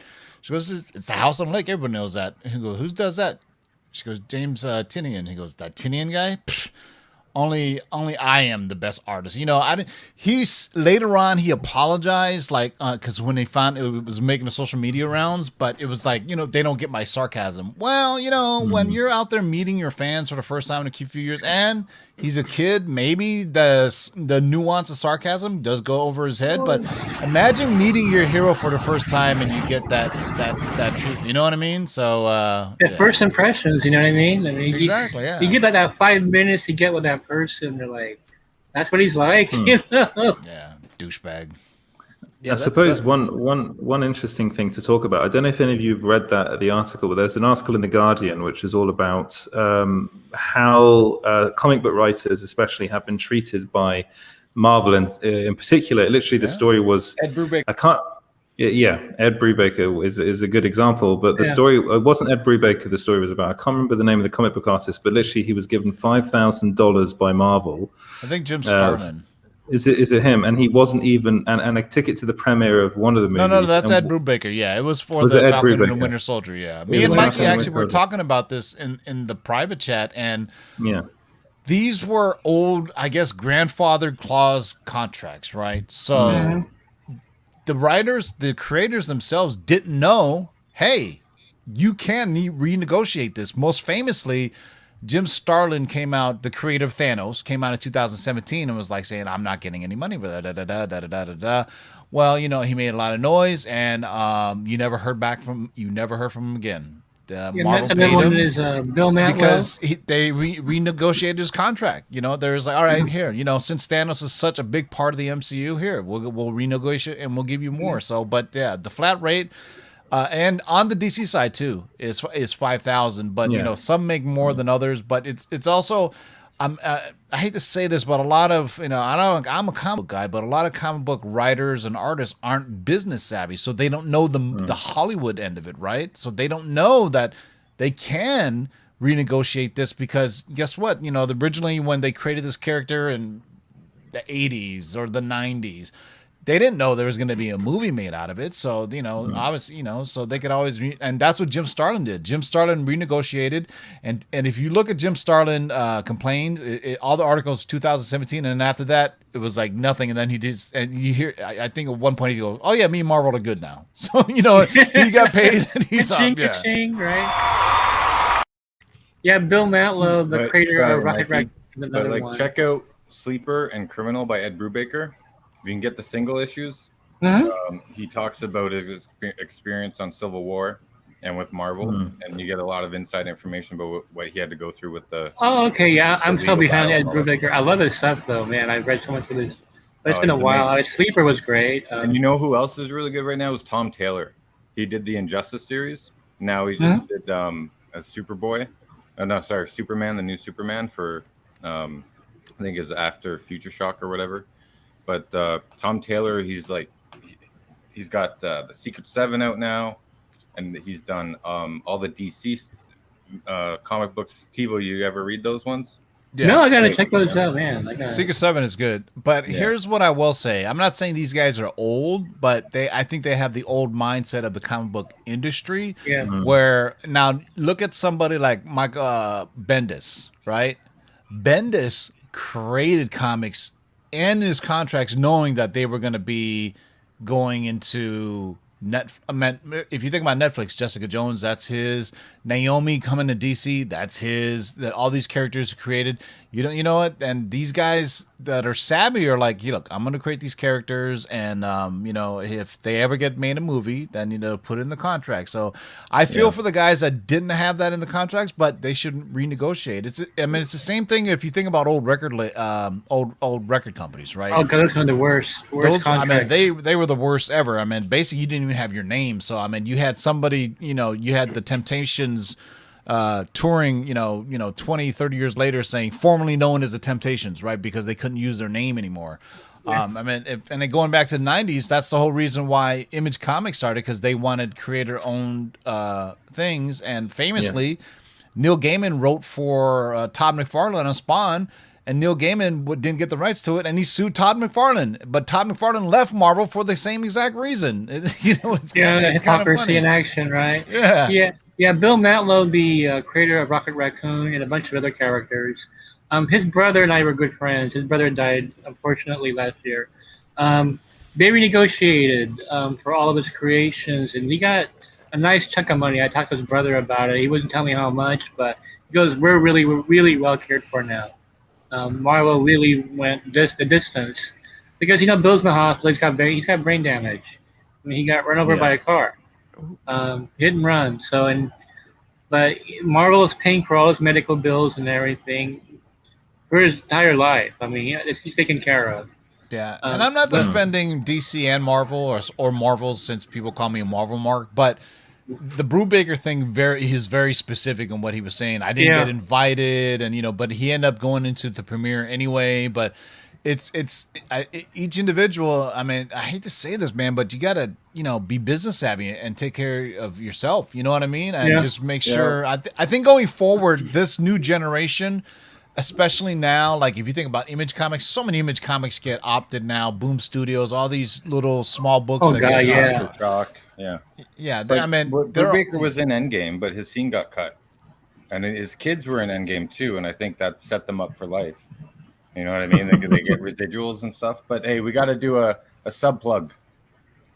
Everyone say subscribe. Subscribe now. Subscribe now. Subscribe now. Cancer of the eyes. Is that too harsh? That's too harsh. Okay. Yeah, and Tivo, you had a Dakota North story that you were telling me too. Which one? Yeah. The Dakota North story that you're telling me about. Yeah. So me and Mikey, we had a scoop about Dakota North 3 years ago. And originally it was supposed to be an ABC show, right? And so. Interesting enough, I just happened to search Dakota North on a whim on Twitter, and her son had tweeted about Dakota North, and he was saying that she didn't. And the writer is what was her name? Something Tomasas. The only comic she ever wrote was Dakota North 1 through 5, right? And he's saying my mom probably won't get anything if you buy it on Amazon, or if you go to Marvel Unlimited and buy it, she won't get anything for it. But I mean, it's also like, how many copies of Dakota North were sold back then? You know what I'm saying? I mean, it's like, it's interesting, but Mikey, what were you saying about, perhaps, the contracts need to be renegotiated? It probably has a substantial royalty rate because she was not a comic book writer. She was somebody from the outside coming into the industry. So she was probably more savvy. Even back in '86, right? They probably like, hey, this is like post Siegel and Schuster, all their contract issues, right? So she probably has some good legal advice about Dakota North. And she's a writer, not a comic book writer, which I hate to put them on different sides, but I think writers have dealt with publishers and publishing companies a lot more than probably a comic book writer, right? You know what I mean? Yeah. Yeah, they'll be more used to it. And one example of a comic book writer that's really changed the game as far as making money out of your comic books are concerned is probably Mark Millar. He's the one to me that always comes to mind. Like, he has made so much money with the Netflix deal. Then it's like, do you want your comic book writers to basically become Mark Millar's, which honestly, I like some of his work, but he's just marketed himself to such a point that it's that is very true. Do you guys remember Wizard Comics? Like back in, I used to collect them all the time. I remember when Mark was getting big, and every issue was top 5 writers, and Mark was always there, and they gassed him up so much. But I get it. Before he got really juvenile, though. Steve. But you know what? He was juvenile. Donnie Cates wants to be Mark Millar so bad. Edward, I don't mean to correct you since you're the lone Brit on this panel here, but his actual last name is Mark Miller because he's from Scotland. Where's my actually meme? I asked him on Twitter. I said, hey, is it Millar or Miller? He goes, it's actually Miller. I would always call him Miller, but I hate everyone calling him Millar. So I was like, is it Millar? We're here for you, mate. Ciao, bello, mon ami, mate. Yeah, but Mark he was good until he started realizing his demographic was 12 to 15-year-old kids. And then it's like he started specifically writing for that. I mean, you have Nemesis, and that's pretty good. But then you have like his other stuff. And Red Sun. No, Nemesis, Super Crooks, Kick Ass, Hit Girl. I mean, Wanted. Huck is probably the only one that's made for kids. Huck is probably the only Miller book that's made for kids. But there's Starlight was good. I liked Starlight. I like the Starlight adaptations of his work better than his work, actually. I mean, I love Jupiter's Legacy. I'm so pissed that they didn't bring it back for another season. I know, because there's still more story to tell, and it's Netflix doing the it costs too much. We'll just do this. I'm 16 and pregnant shows or some shit like that. Subscribe to Small Screen, and then you can watch Clint Baker's review of Jupiter's Legacy because he really, really loved it because he loves everything. Their wigs didn't cost that much. I can tell you that. Say, the wigs and bits are terrible. Netflix and their beards and their wigs and stuff like Hey, you got to look at Thor in his first movie. He looked awful with his beard, and then give him time to grow it out, and it'll actually look better. It'll be fine. Money for the costume department, money for makeup. Oh man, yes. How could you? I'm sorry, but how could you spend 200 million on Jupiter's Legacy? Like how? Like really? Let's be honest. It doesn't look good. That's the main problem I had with it. It looked really bad. Are you kidding me? Wait, it looked I gotta call bullshit here. Come on. Well, the costumes look nice. The actual costumes look really good. Yeah, right? it looked like it was from its era, and even the scenes like spoiler for those who haven't seen it yet, like toward the end where like the giant reveal with all the aliens and all that stuff. If you think they're aliens, I thought it was. I mean, for a Netflix show, it definitely has a high sheen to it, And okay, really? if you think about $200 million for a movie, which is 2 hours, right? Let's say that blockbuster movie, 100 to $200 million, right? Yeah. So let's say you take that. How many episodes was Jupiter's Legacy? 8. So you got 8 hours. So it's an 8-hour movie for $200 million. Do the math. Comes out to like $10 million an episode. The first episode looked like a CW pilot, man. I was just gonna say, how much does Arrow cost? Show up, and then the lady gets there, and then there's a fight, and I'm just like, this is straight out of the CW. Wait a second. When is the last time you saw CW? Oh man, I stopped watching after season Superman 6 and Lois looks pretty pricey. Last week, yeah, Superman and Lois. Yeah. No, I will agree. Black Lightning. Ooh, those special effects. No, I'm gonna finish here. Stargirl has a budget. What's HBO Max co-financing? The lighting in Jupiter's Legacy was bad. The camera work, the cinematography, I don't know. It just looked like it was on a cable TV budget. Not even CW, something like ABC. Oh God! ABC. My goodness! Oh, wow. The only thing was that fight scene where they fought the dark side Thanos guy. But even then, that was just a little bit too much. Was that shot in Toronto or Hamilton, Steve? It's mostly Hamilton, a little bit Toronto, most for exteriors, but all studios Hamilton. Yeah. And that's apparently that's the problem. It's like when I watch Titans, I'm always looking for places where I used to live. You know what I mean?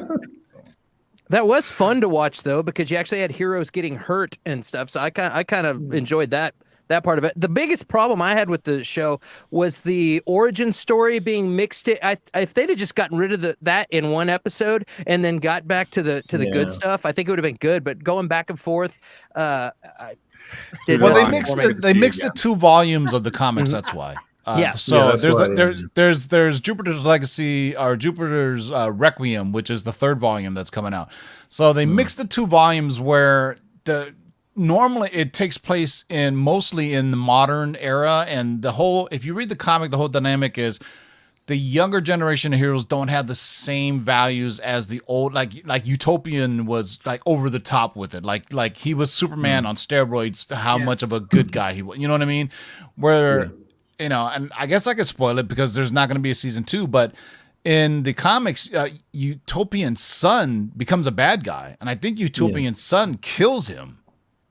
But in the series, you kind of see they change it to where Utopian's son is like, no, I want to do good. But maybe if there was going to be season 2, we would have seen it turn. And so, as you can tell, like in the modern era, you can tell like when they're in present day, you could see like the so-called heroes.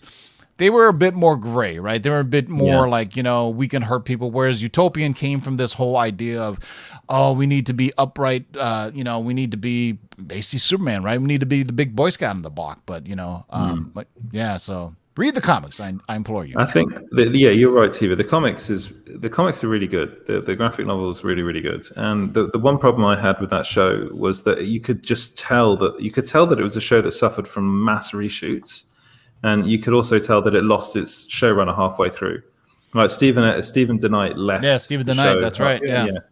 He left. But he has a history of this. He has a history of leaving shows halfway through. Daredevil too, didn't he leave? He left Daredevil too. Yeah. He did the first season, then left. So he just can't seem to finish anything. Why can't that happen to Scott Buck? Why can't Scott Buck leave halfway through seasons? I'm about to say he could have. Yeah. Like, yeah, we'll get rid of him after 2 episodes of Inhumans. You know, where's Scott Buck now? Anyway, did DC hire him now? Did Hamada hire him? No, but they are doing a new season of Dexter. Dexter's coming back. You know that, right? So Yeah. hopefully Scott Buck stays. Hopefully he stays as far away from Dexter as he possibly can, because he ruined it. He's not involved. He's not involved in the revival. It's the original showrunner that's come back for that. The one thing that has happened is that Marvel has has promoted somebody.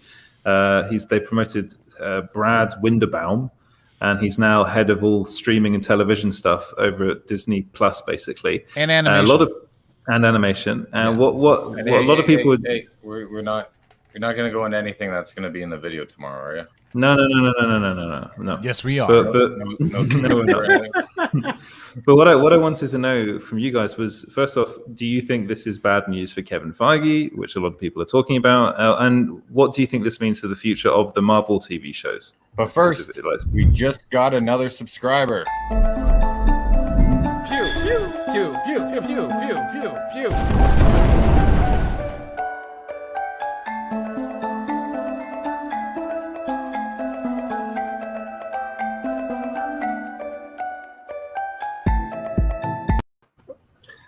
That could go on for so long. I thought I was going to do the whole 2 minutes. I'm reminded of when TiVo lost his channel. We had to get all your subscribers back. Remember that, TiVo? Like, how many thousands we had to, like, we worked our asses off trying to get your back, man. I lost 6,000 subs, and then There he is. I figured we needed more DC. We needed somebody for DC. You know, I had to combat TiVo. So yeah, we were just talking about DC right now. Ed was just talking about how we're talking about Marvel's new TV head. Early reunion already. What's this? It's reunion already. right. You guys can't wait. No, I just got off work and I was like, "Hey, everybody's here, so let me jump in." And I don't think the guy is going to be reporting to. I think Kevin Feige still oversees everything. Right? He is. Yeah. I mean, he's just delegating this down, so you know, to the level. I mean, because I think contrary to what some people may think, for the most part, the Disney Plus Marvel shows have been a success. I mean, from What If to whatever. They all have. Yeah. Well, certain parts of the internet, I don't want to even get into it. But anyway, that's the tentacle part of the internet, though. The legend of the overfiend on internet. It's okay to like stuff, y'all. It's okay to like stuff. I think he saw a guy that he can groom to do this part of him while he's doing like the stuff for the big screen. Because Kevin Feige, I mean, God, imagine that's a lot of stuff. But I don't imagine Kevin Feige is still the mainstayer, and he's if he could find competent people to run the day-to-day stuff for the Marvel shows, and is it just for streaming though, right, Ed? And animation. At the moment, it's animation, but it's all streaming side of things. Yeah, streaming, animation, and live action, right? Yeah. What was that earlier, Mikey? That Disney Plus Day? Did y'all touch on that yet? No, in November. Yeah. Oh yeah, Just like DC Fandom, it's going to be a Disney Plus. It's a week after DC Fandom, actually. So you're going to get back to back. They're both saying basically, can I curse on here? Fuck you to San Diego Comic-Con is what they're saying. Yeah, basically. Yeah, San Diego Comic-Con. San Diego Comic-Con. And like, hey, look at Mikey. But hey, the second episode of What If? Oh my God, I can't wait till you guys see it. I'm hooked, man. And the second episode, holy shit, man. Chadwick Boseman, I was moved. That was just like, wow. Man, yeah. You know what the last episode should be? Uatu getting shot in the head, just like in the comics. Oh, like Original Sin? Yeah, Nick Fury shoots the Watcher in the head. They do Original Sin. If they go there, man. Yeah. Do you think that'd be dope? Stan Lee was still alive, he would have been the voice of the Watcher instead of Jeffrey Wright? No, because Jeffrey Wright has gravitas to his voice. You got a little baritone going on there. It's just like for another voice. So the only other person would have been Morgan Freeman, the voice of God, as basically the Watcher. Would have been perfect. Christopher you know what Walken, man. Oh no! Who on the panel can do a Walken impersonation? Go ahead and do it. You're James Earl Jones. I used to do one. No, this is I'm not even try. Jeffrey Wright's perfect. He's amazing.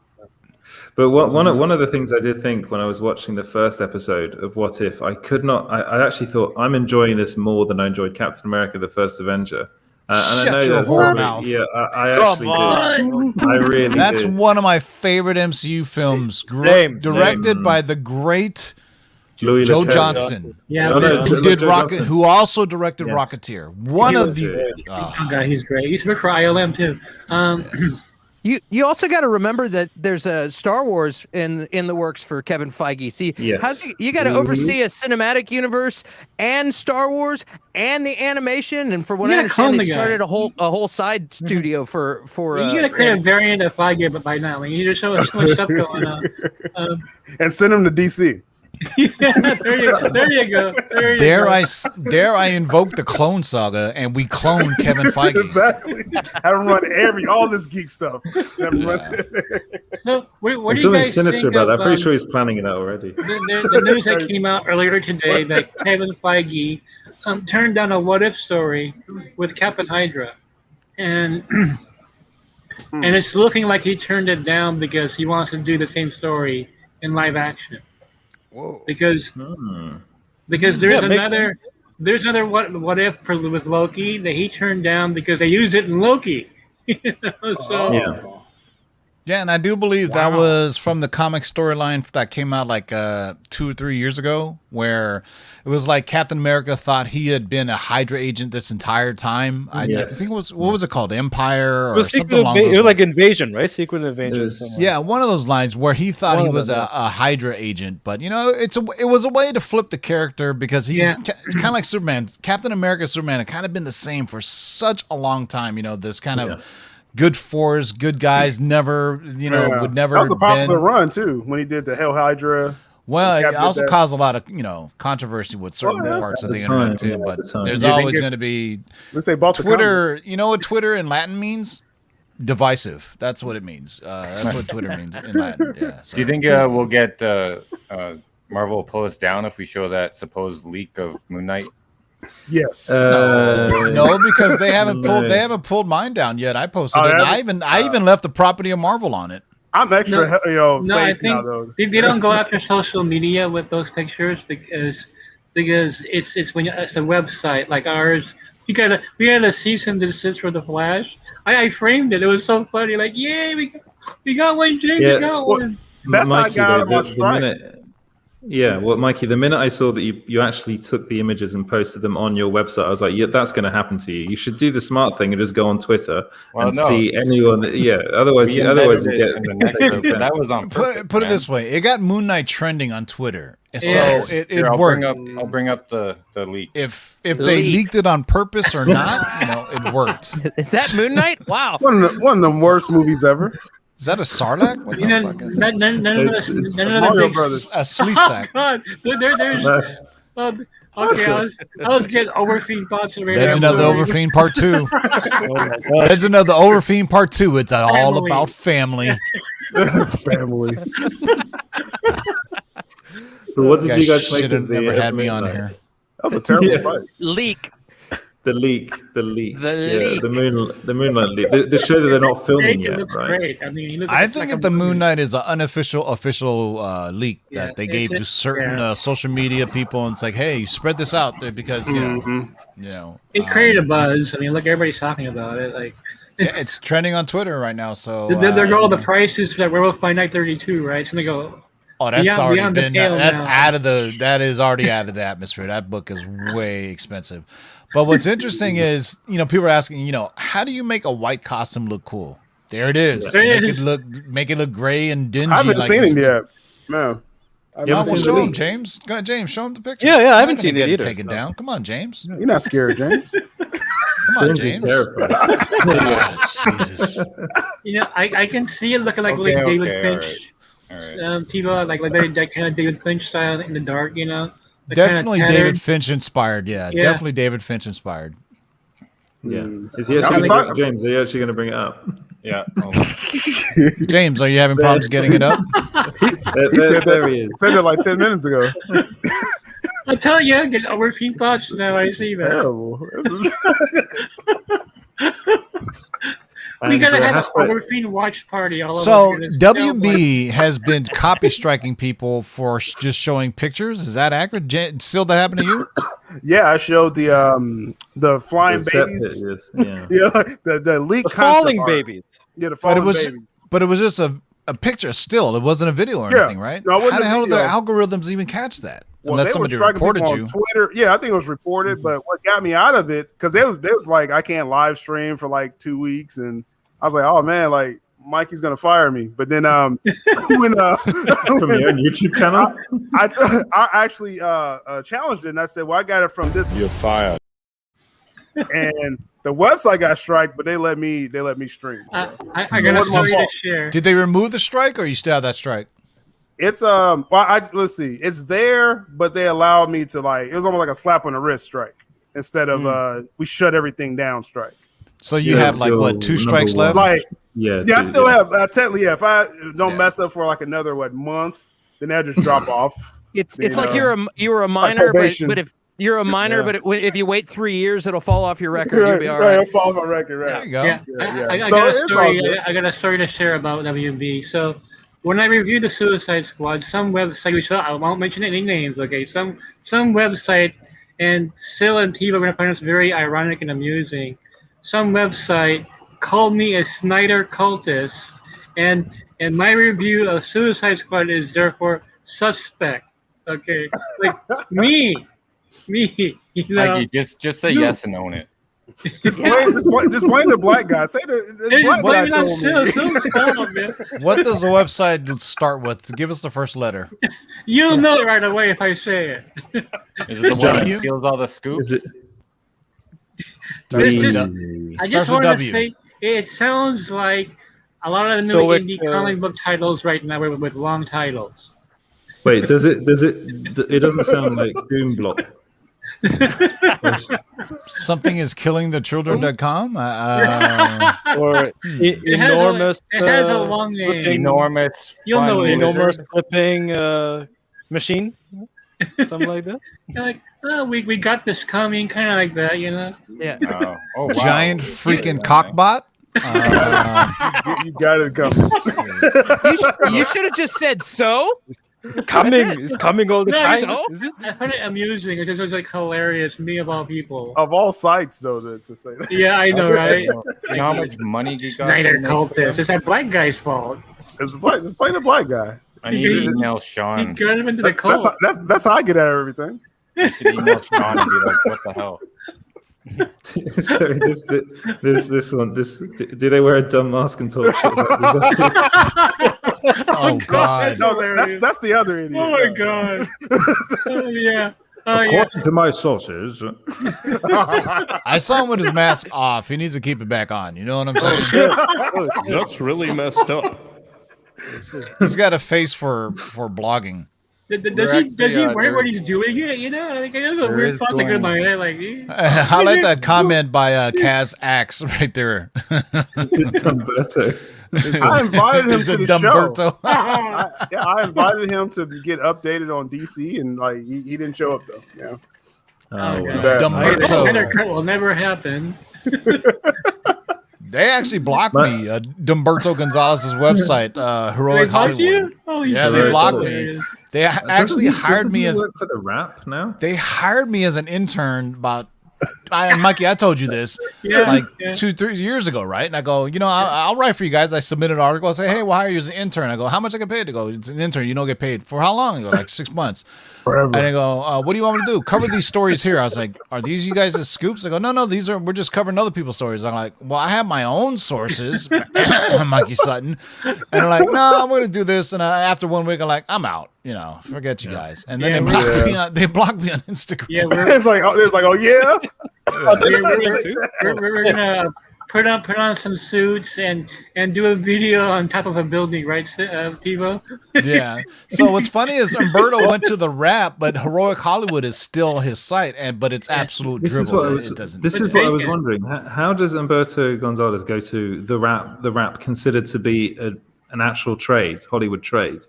Yeah, this guy has. Anyway, let's not get into that. We can get into it. He had a good rep at Latino Review. He had a good rep back then with Latino Review. So I've been following him for about 5 years when he was on his own, right? And so he became famous for getting a cease and desist letter from Marvel because of the stuff that he was dropping. And that got him kind of notoriety, right? And that's when, then the rap started coming around. He went up on that and in his leather he was jacket also and did that video where he's like, I'm the big scooper. Exactly. He was on like a rooftop of a building in New York or something. You know what I'm talking about, right? And do you funny think thing, he's actually Dimcock? Yeah. No. And you know what? And then he started dating. He started dating an actress actually, which got him into Hollywood. Which was he was dating. He was dating the girl from Superstore, the big security guard girl. I love her, by the way. She's absolutely hilarious. Have you ever seen Superstore? There was also what was that? It was there was a site. It was like what's this guy's name? It was shit. It started with a B, but it mixed like sports and pop culture and everything. But I remember this site. It had a story about Umberto specifically, and this whole scoop shit back then. Oh really? And you're right, like, I want to read that. You remember what it was? It's he holds it up down now, but probably bestiality. BestialityTentacle.com. What we got going on here? Tentacle.com. Naughtitentacles.com maybe. Shit. But who just called out Umberto recently? Was that GFR? Specifically. But if you follow him on Twitter, it's absolutely hilarious. Like he'll throw up like a red siren, hot one coming in. Ooh, what is it? Then you're like, Pixar got a new animator. You're like, what the fuck? How is this a red alert, man? Why, it's like it's funny how he does things. Scoop coming. Exactly. Major scoop coming that I got from somebody else. Check this out. His laxatives are working overtime. It's coming out. It's coming out. He appeared on Collider too at one point, I do believe, when Collider, the old iteration of Collider, the good iteration of Collider. Yeah, the good old days, 2017, 2016. That was a good channel back then. Well, when they had the Hero show. With, Burnett was great. And, with John Schnepp, with Burnett, with John Campia. The Heroes, Heroes was awesome. Rest in peace, John Schnepp. That was the best comic geeky YouTube show on the internet, hands down. And then it just all went to hell. Yeah, because all of them knew what they were talking about. I mean, Campia was probably the least knowledgeable, but he's still knowledgeable. But and when you think about Robert Myers Burnett and John Schnepp, man, the Geek Factor is just they knew everything, man. It was such an awesome show. Yeah. Did you see Campia's review of What If? It was not good. I mean, just the guy has not read the comic book at all. You can tell. It's like he didn't like it. Well, he liked it, but he didn't think it was great because, well, what kind of effect will this have on the MCU, really? And I'm like, all these are. I'm gonna be honest. They're like alternate versions of, like, that's a comic book right there. They're alternate versions of what happened. Like, hello. Here's how it's literally like. I'm sorry. Go ahead. No, I was going to say that John Campia. I think he said that he thought that Falcon and Winter Soldier was a far superior show to Loki, and I was a bit like, really? I don't no one said that. Yeah, I don't know about far superior. I mean, they're both good. I mean, one is pizza with pepperoni, and one's a cheese pizza. You're still going to eat them, right? I mean, okay. Falcon it has high replay value. Falcon and Winter Soldier compared to WandaVision. Yeah, he said Shazam is the second best DC movie of all time. I'm like, oh man, yeah. Here's my thing about What If for Shazam? people who are It was a good detractors movie. of What If. What If is the show is exactly like the comic book. It is. It's the most It faithful truncates the adaptation story because you can't tell all this history in one comic book. So the whole idea of everything happening so quickly, that's exactly how it tells, and verbatim the part to where Uatu says at this point, God damn, immediately in my mind I go, that's right out of the comic books. That is right out of the comic books. It recreates the moment, then it's like, at this moment is when a different decision, and I'm like, oh man. That's right out of the comic books, yeah. I love the scene where you see the widescreen, the clouds in the background. Oh wait, I'm sorry, that's the second episode. No, that's at the end. Yeah. Okay, was it in the first one? Like a silhouette, kind of like. Yeah, well, it's all over the place. Yeah, that was at the second and end. third. Yeah. But I just that reminded me so much of the comic book. I was like, oh my god, I'm getting all these childhood memories. It's like they almost got to Original Sin now. Like I'm sure Feige's thinking about this like 2 years down the line. They kind of have to do that now. Someone has to murder the Watcher. They had great live action too. Would you guys like to see a Captain Carter live action movie in the MCU? Haley Atwell, anything, yeah. Oh hell yeah! I don't know how she's gonna squeeze into that costume though. Damn, you know what I mean? There's someone that can do a British accent. Is Haley Atwell? There you go. Really? Can't she do it? Nobody does a better British accent than Amber Heard. Come on now. I showed Sel my picture of her. He couldn't stop popping it up on the screen. It's part of the show now. Yeah, Geekosity Live. Haley Atwell's there every show. She's wearing a see-through, outfit. Good old Haley. I always Atwell. like She was talking to done a Ed bit of a about disservice. American actors who do British accents, like Johnny Depp doing a British accent. I think Stanley Tucci at one point did a British accent, and I always like to talk about British actors who can't do American accents. Like to me, Liam Neeson cannot pull off an American accent for the life of him. No, but he does a very good Liam Neeson accent. Yeah. The only time he was able to do it was in a movie called. Only way the UK actors can really do a British American accent if it's a exaggerated accent like a country accent, like Liam Neeson in Next of Kin with what's his name, Patrick Swayze. Have you guys ever seen that? I haven't seen that. Great No. I thought you were going to. Great movie. Basically, Liam Neeson plays a country bumpkin from the Appalachian Mountains, right? And he has this crazy kind of Kentucky accent. And he comes to New York City, where his cousin, Patrick Swayze, plays a cop. And it's go people out Next of Kin, guys. It's a great film. Liam Neeson, Patrick Swayze. But I think the only time I saw him pull off an accent was in that, and because he was doing a southern accent, But when they have to do, because normally when UK people do accents, it's a really dry American accent. I was like, look, Americans all have accents. We all have some type of weird accent. So, like John Boyega in what was Bodega? Star Wars. Star Wars is the worst American accent ever. I swear to God. He's really good in Detroit. He's really good in Detroit. In that film, he does the accent because really in well Detroit though he's doing more slang, right? Yeah. What about Idris Elba in the Wire? Yeah, but they're also speaking in the street slang, whereas Boyega's in space, so he's like literally just speaking like really plain English, and I was like, who talks like that? That doesn't sound right. But then again, there's like the accents we hear, and also there's film accents, right? So yeah, you have to consider that. Like all these casting directors, go, you sound like this, okay, whatever. So well, according to Harley Quinn and the Suicide Squad, Americans don't have accents. They don't. For Harley Quinn said. Edward, you were talking about the Thinker, how he started out with one accent and Scottish, and then he posh, like a different. To me, all the English accents sound the same. Yeah, they're all the same. No, I'm sorry. There's a massive difference between. Okay, so that's I've forgotten his name now. What's the actor's name? Plays the Thinker. Peter Capaldi. So Peter Capaldi is from, I believe he's from Glasgow, but I might be wrong there. He might be from Edinburgh, but he's got a very harsh, like strong Scottish accent. He starts off the film as the Thinker. talking like this. He's very posh. He's all of a sudden he's really, really posh. And I was a bit like, this is really weird. First of all, because Peter Capaldi's accent is so Scottish, and it's really difficult for a Scot to do a really good accent that's not their own. A Scottish accent's really difficult. By the end of the film, he is just full on Peter Capaldi Scottish. And I'm like, the reason why it pisses me off so much is because, first off, he's a really good actor, so I'm pretty sure he'd be aware of this.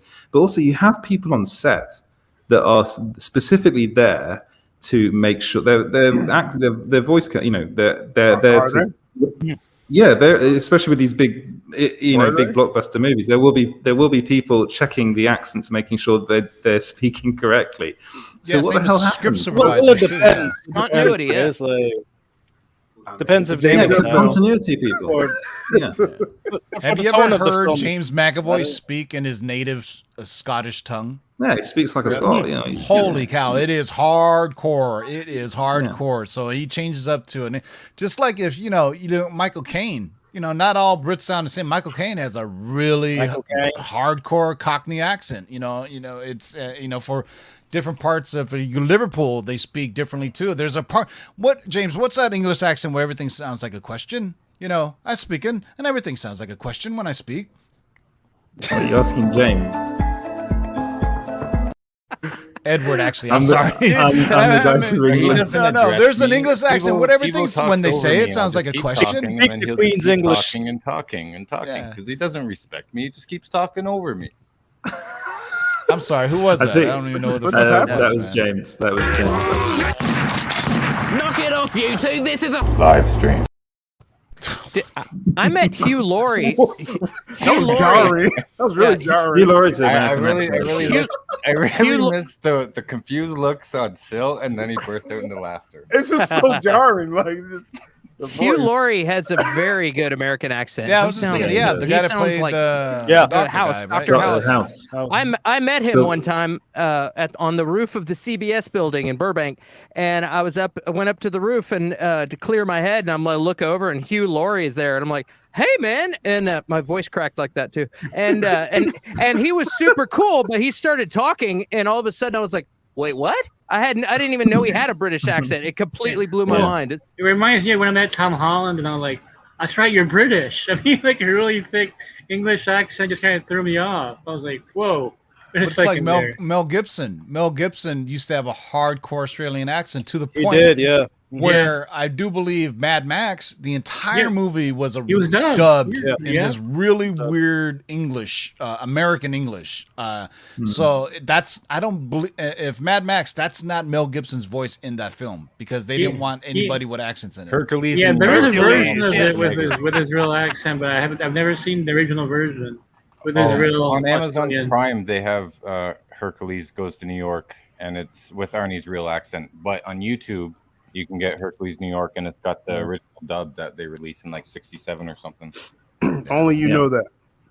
Just like Tom Cruise famously can't do an accent. Do you remember the movie he did about the Nazis? It's showtime. The Nazis who wanted to kill Hitler. Tom Cruise is the only one on the film that doesn't do an accent. That's a good movie. Yeah, because he can't do one, and he also in one movie he did. He tried to do an Irish accent. It was terrible. Oh my god! But that's not a bad movie though. Far and away. No, it's a good movie. Yeah, but it's interesting how he does it. Do you remember that movie, The Wall, with the Matt Damon? No, it's the Chinese one. Oh, yeah. I never watched it. That's supposed to be an Irish accent that he does in that film. It is? Yes, he even says so. He's an Irish warrior, and there's parts of it where it comes out, and you're like, oh, how you like them apples? And I don't. It does not sound well at all, man. They're not doing accents for The Last Duel, right? It's like whatever they speak. No, it's just they're just I normal kind of prefer. Yeah, I kind of prefer that. Like, don't try it. I mean, the only reason I get annoyed about it is because it's something that is like it's such an important part of acting as well, and it takes me out of it so much. And you've got accent dialect coaches on set normally, And like, look at what's it? Most Ray of it, I think, is down. Winstone is a national treasure. Sorry, Ray Winston in Black Widow. His accent is fucking all over the place. If you want someone to do an accent, you don't hire Ray Winston. He cannot do accents. All he can do is his Ray Winston voice, where he talks like that. You know, that's all he does. What in all his about, movies normally. He's a coach. Ian He's an Bo- accent coach. Shane Black, or what's his name? The guy was in the westerns. Is it Ian Black or Shane Black? I forgot his name. Shane Black. Yeah, and also Shane Black is the director. Are you talking about Cocksucker in Deadwood? Oh my Ian God! McShane? Yeah, I didn't want to get all offensive and shit. Jesus Christ, man, James, calm down. Well, there's Calling me a new cocksucker. YouTube channel coming out, I heard. And also, I was just thinking about who an English actor that does great American accents is. Where'd that come from? Commissioner Gordon. Gary Oldman. Gary Oldman. Gary Oldman does great American accents. Yeah. Absolutely fantastic. And he does patois too, like in the True Romance. First time in True Romance, dude. Oh my God! In True Romance, that was just over the top. Yeah. Mansley Dreads. That was Ian McShane you were thinking of, by the way. Ian McShane, thank you. Yes, he does a good American accent as well. I did say that, but I was getting talked over again.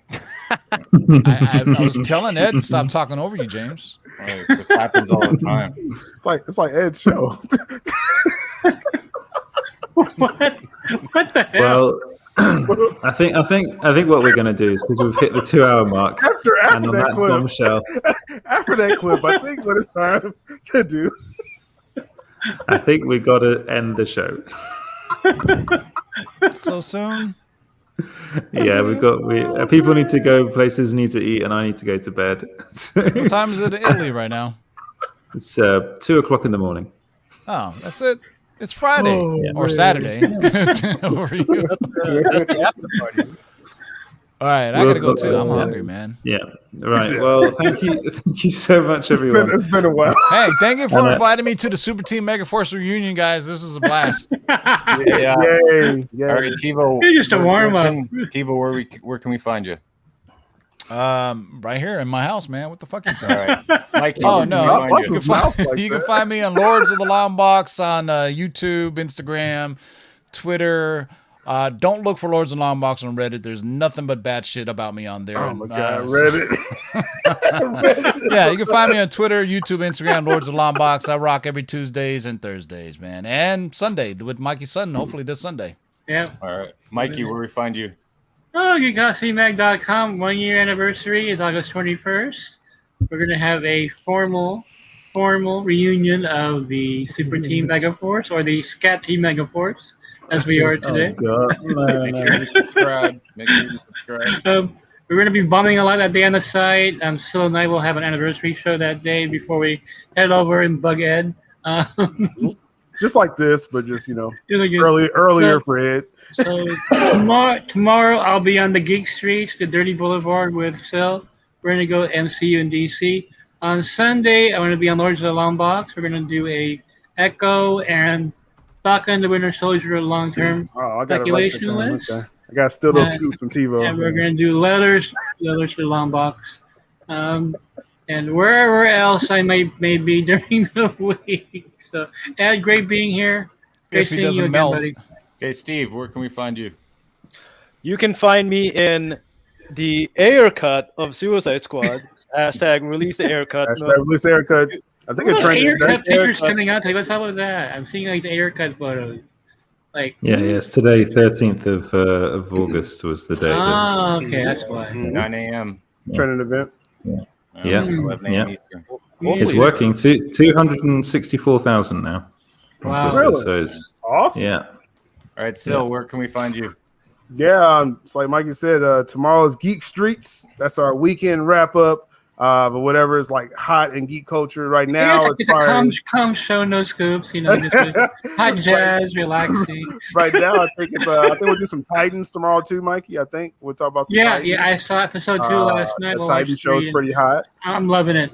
So. This is a show where Mikey's supposed to relax and not give scoops, but he just can't help himself. I can't help myself. That's the concept of the show.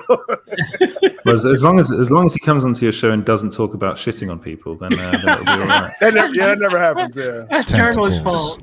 Okay, Clint, you.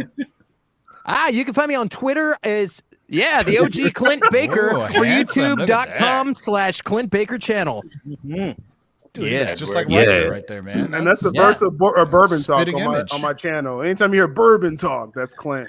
Clint has like the iconic American radio voice, doesn't he? It's just incredible. He does. Find me every day on my channel. I am Clint Baker.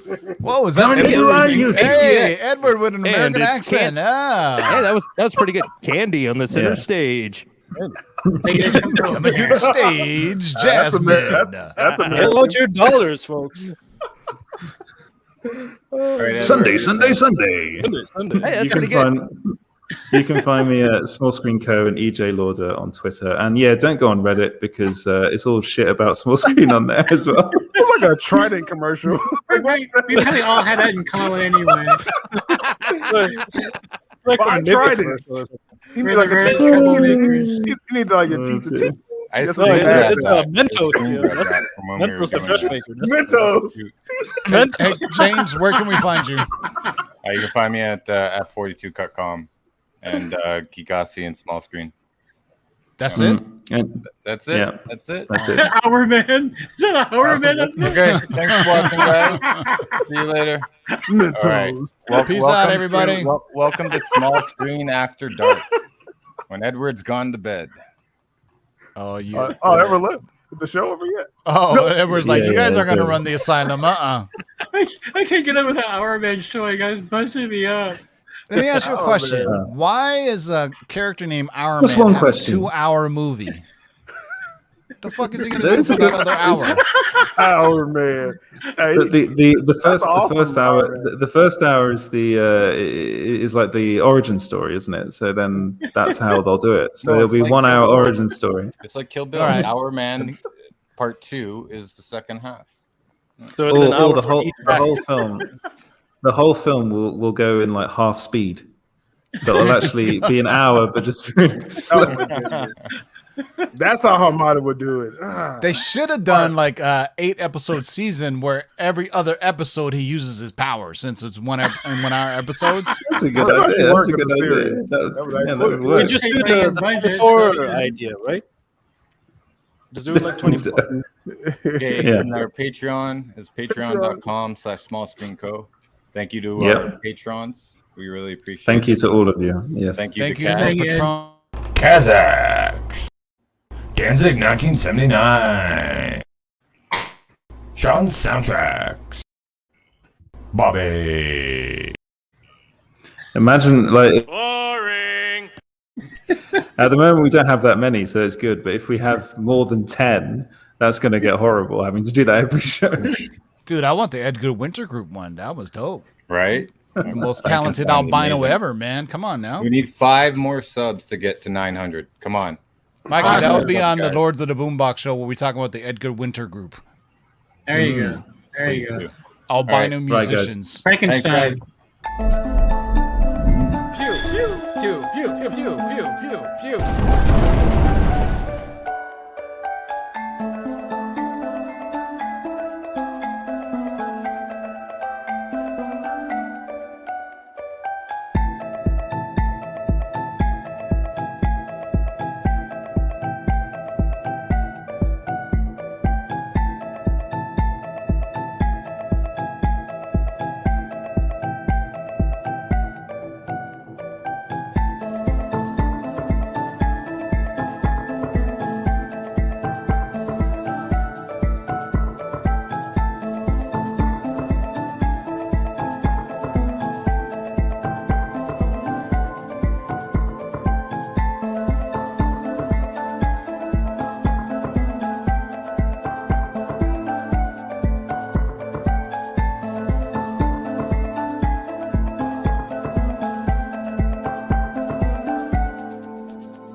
Wow, man. Where's my frickin' jet ski, man? Wow. Wow. Guys, where's everybody? I can't do a British accent. I just can't do it. Where's my frickin' jet ski? Where's my frickin' jet ski?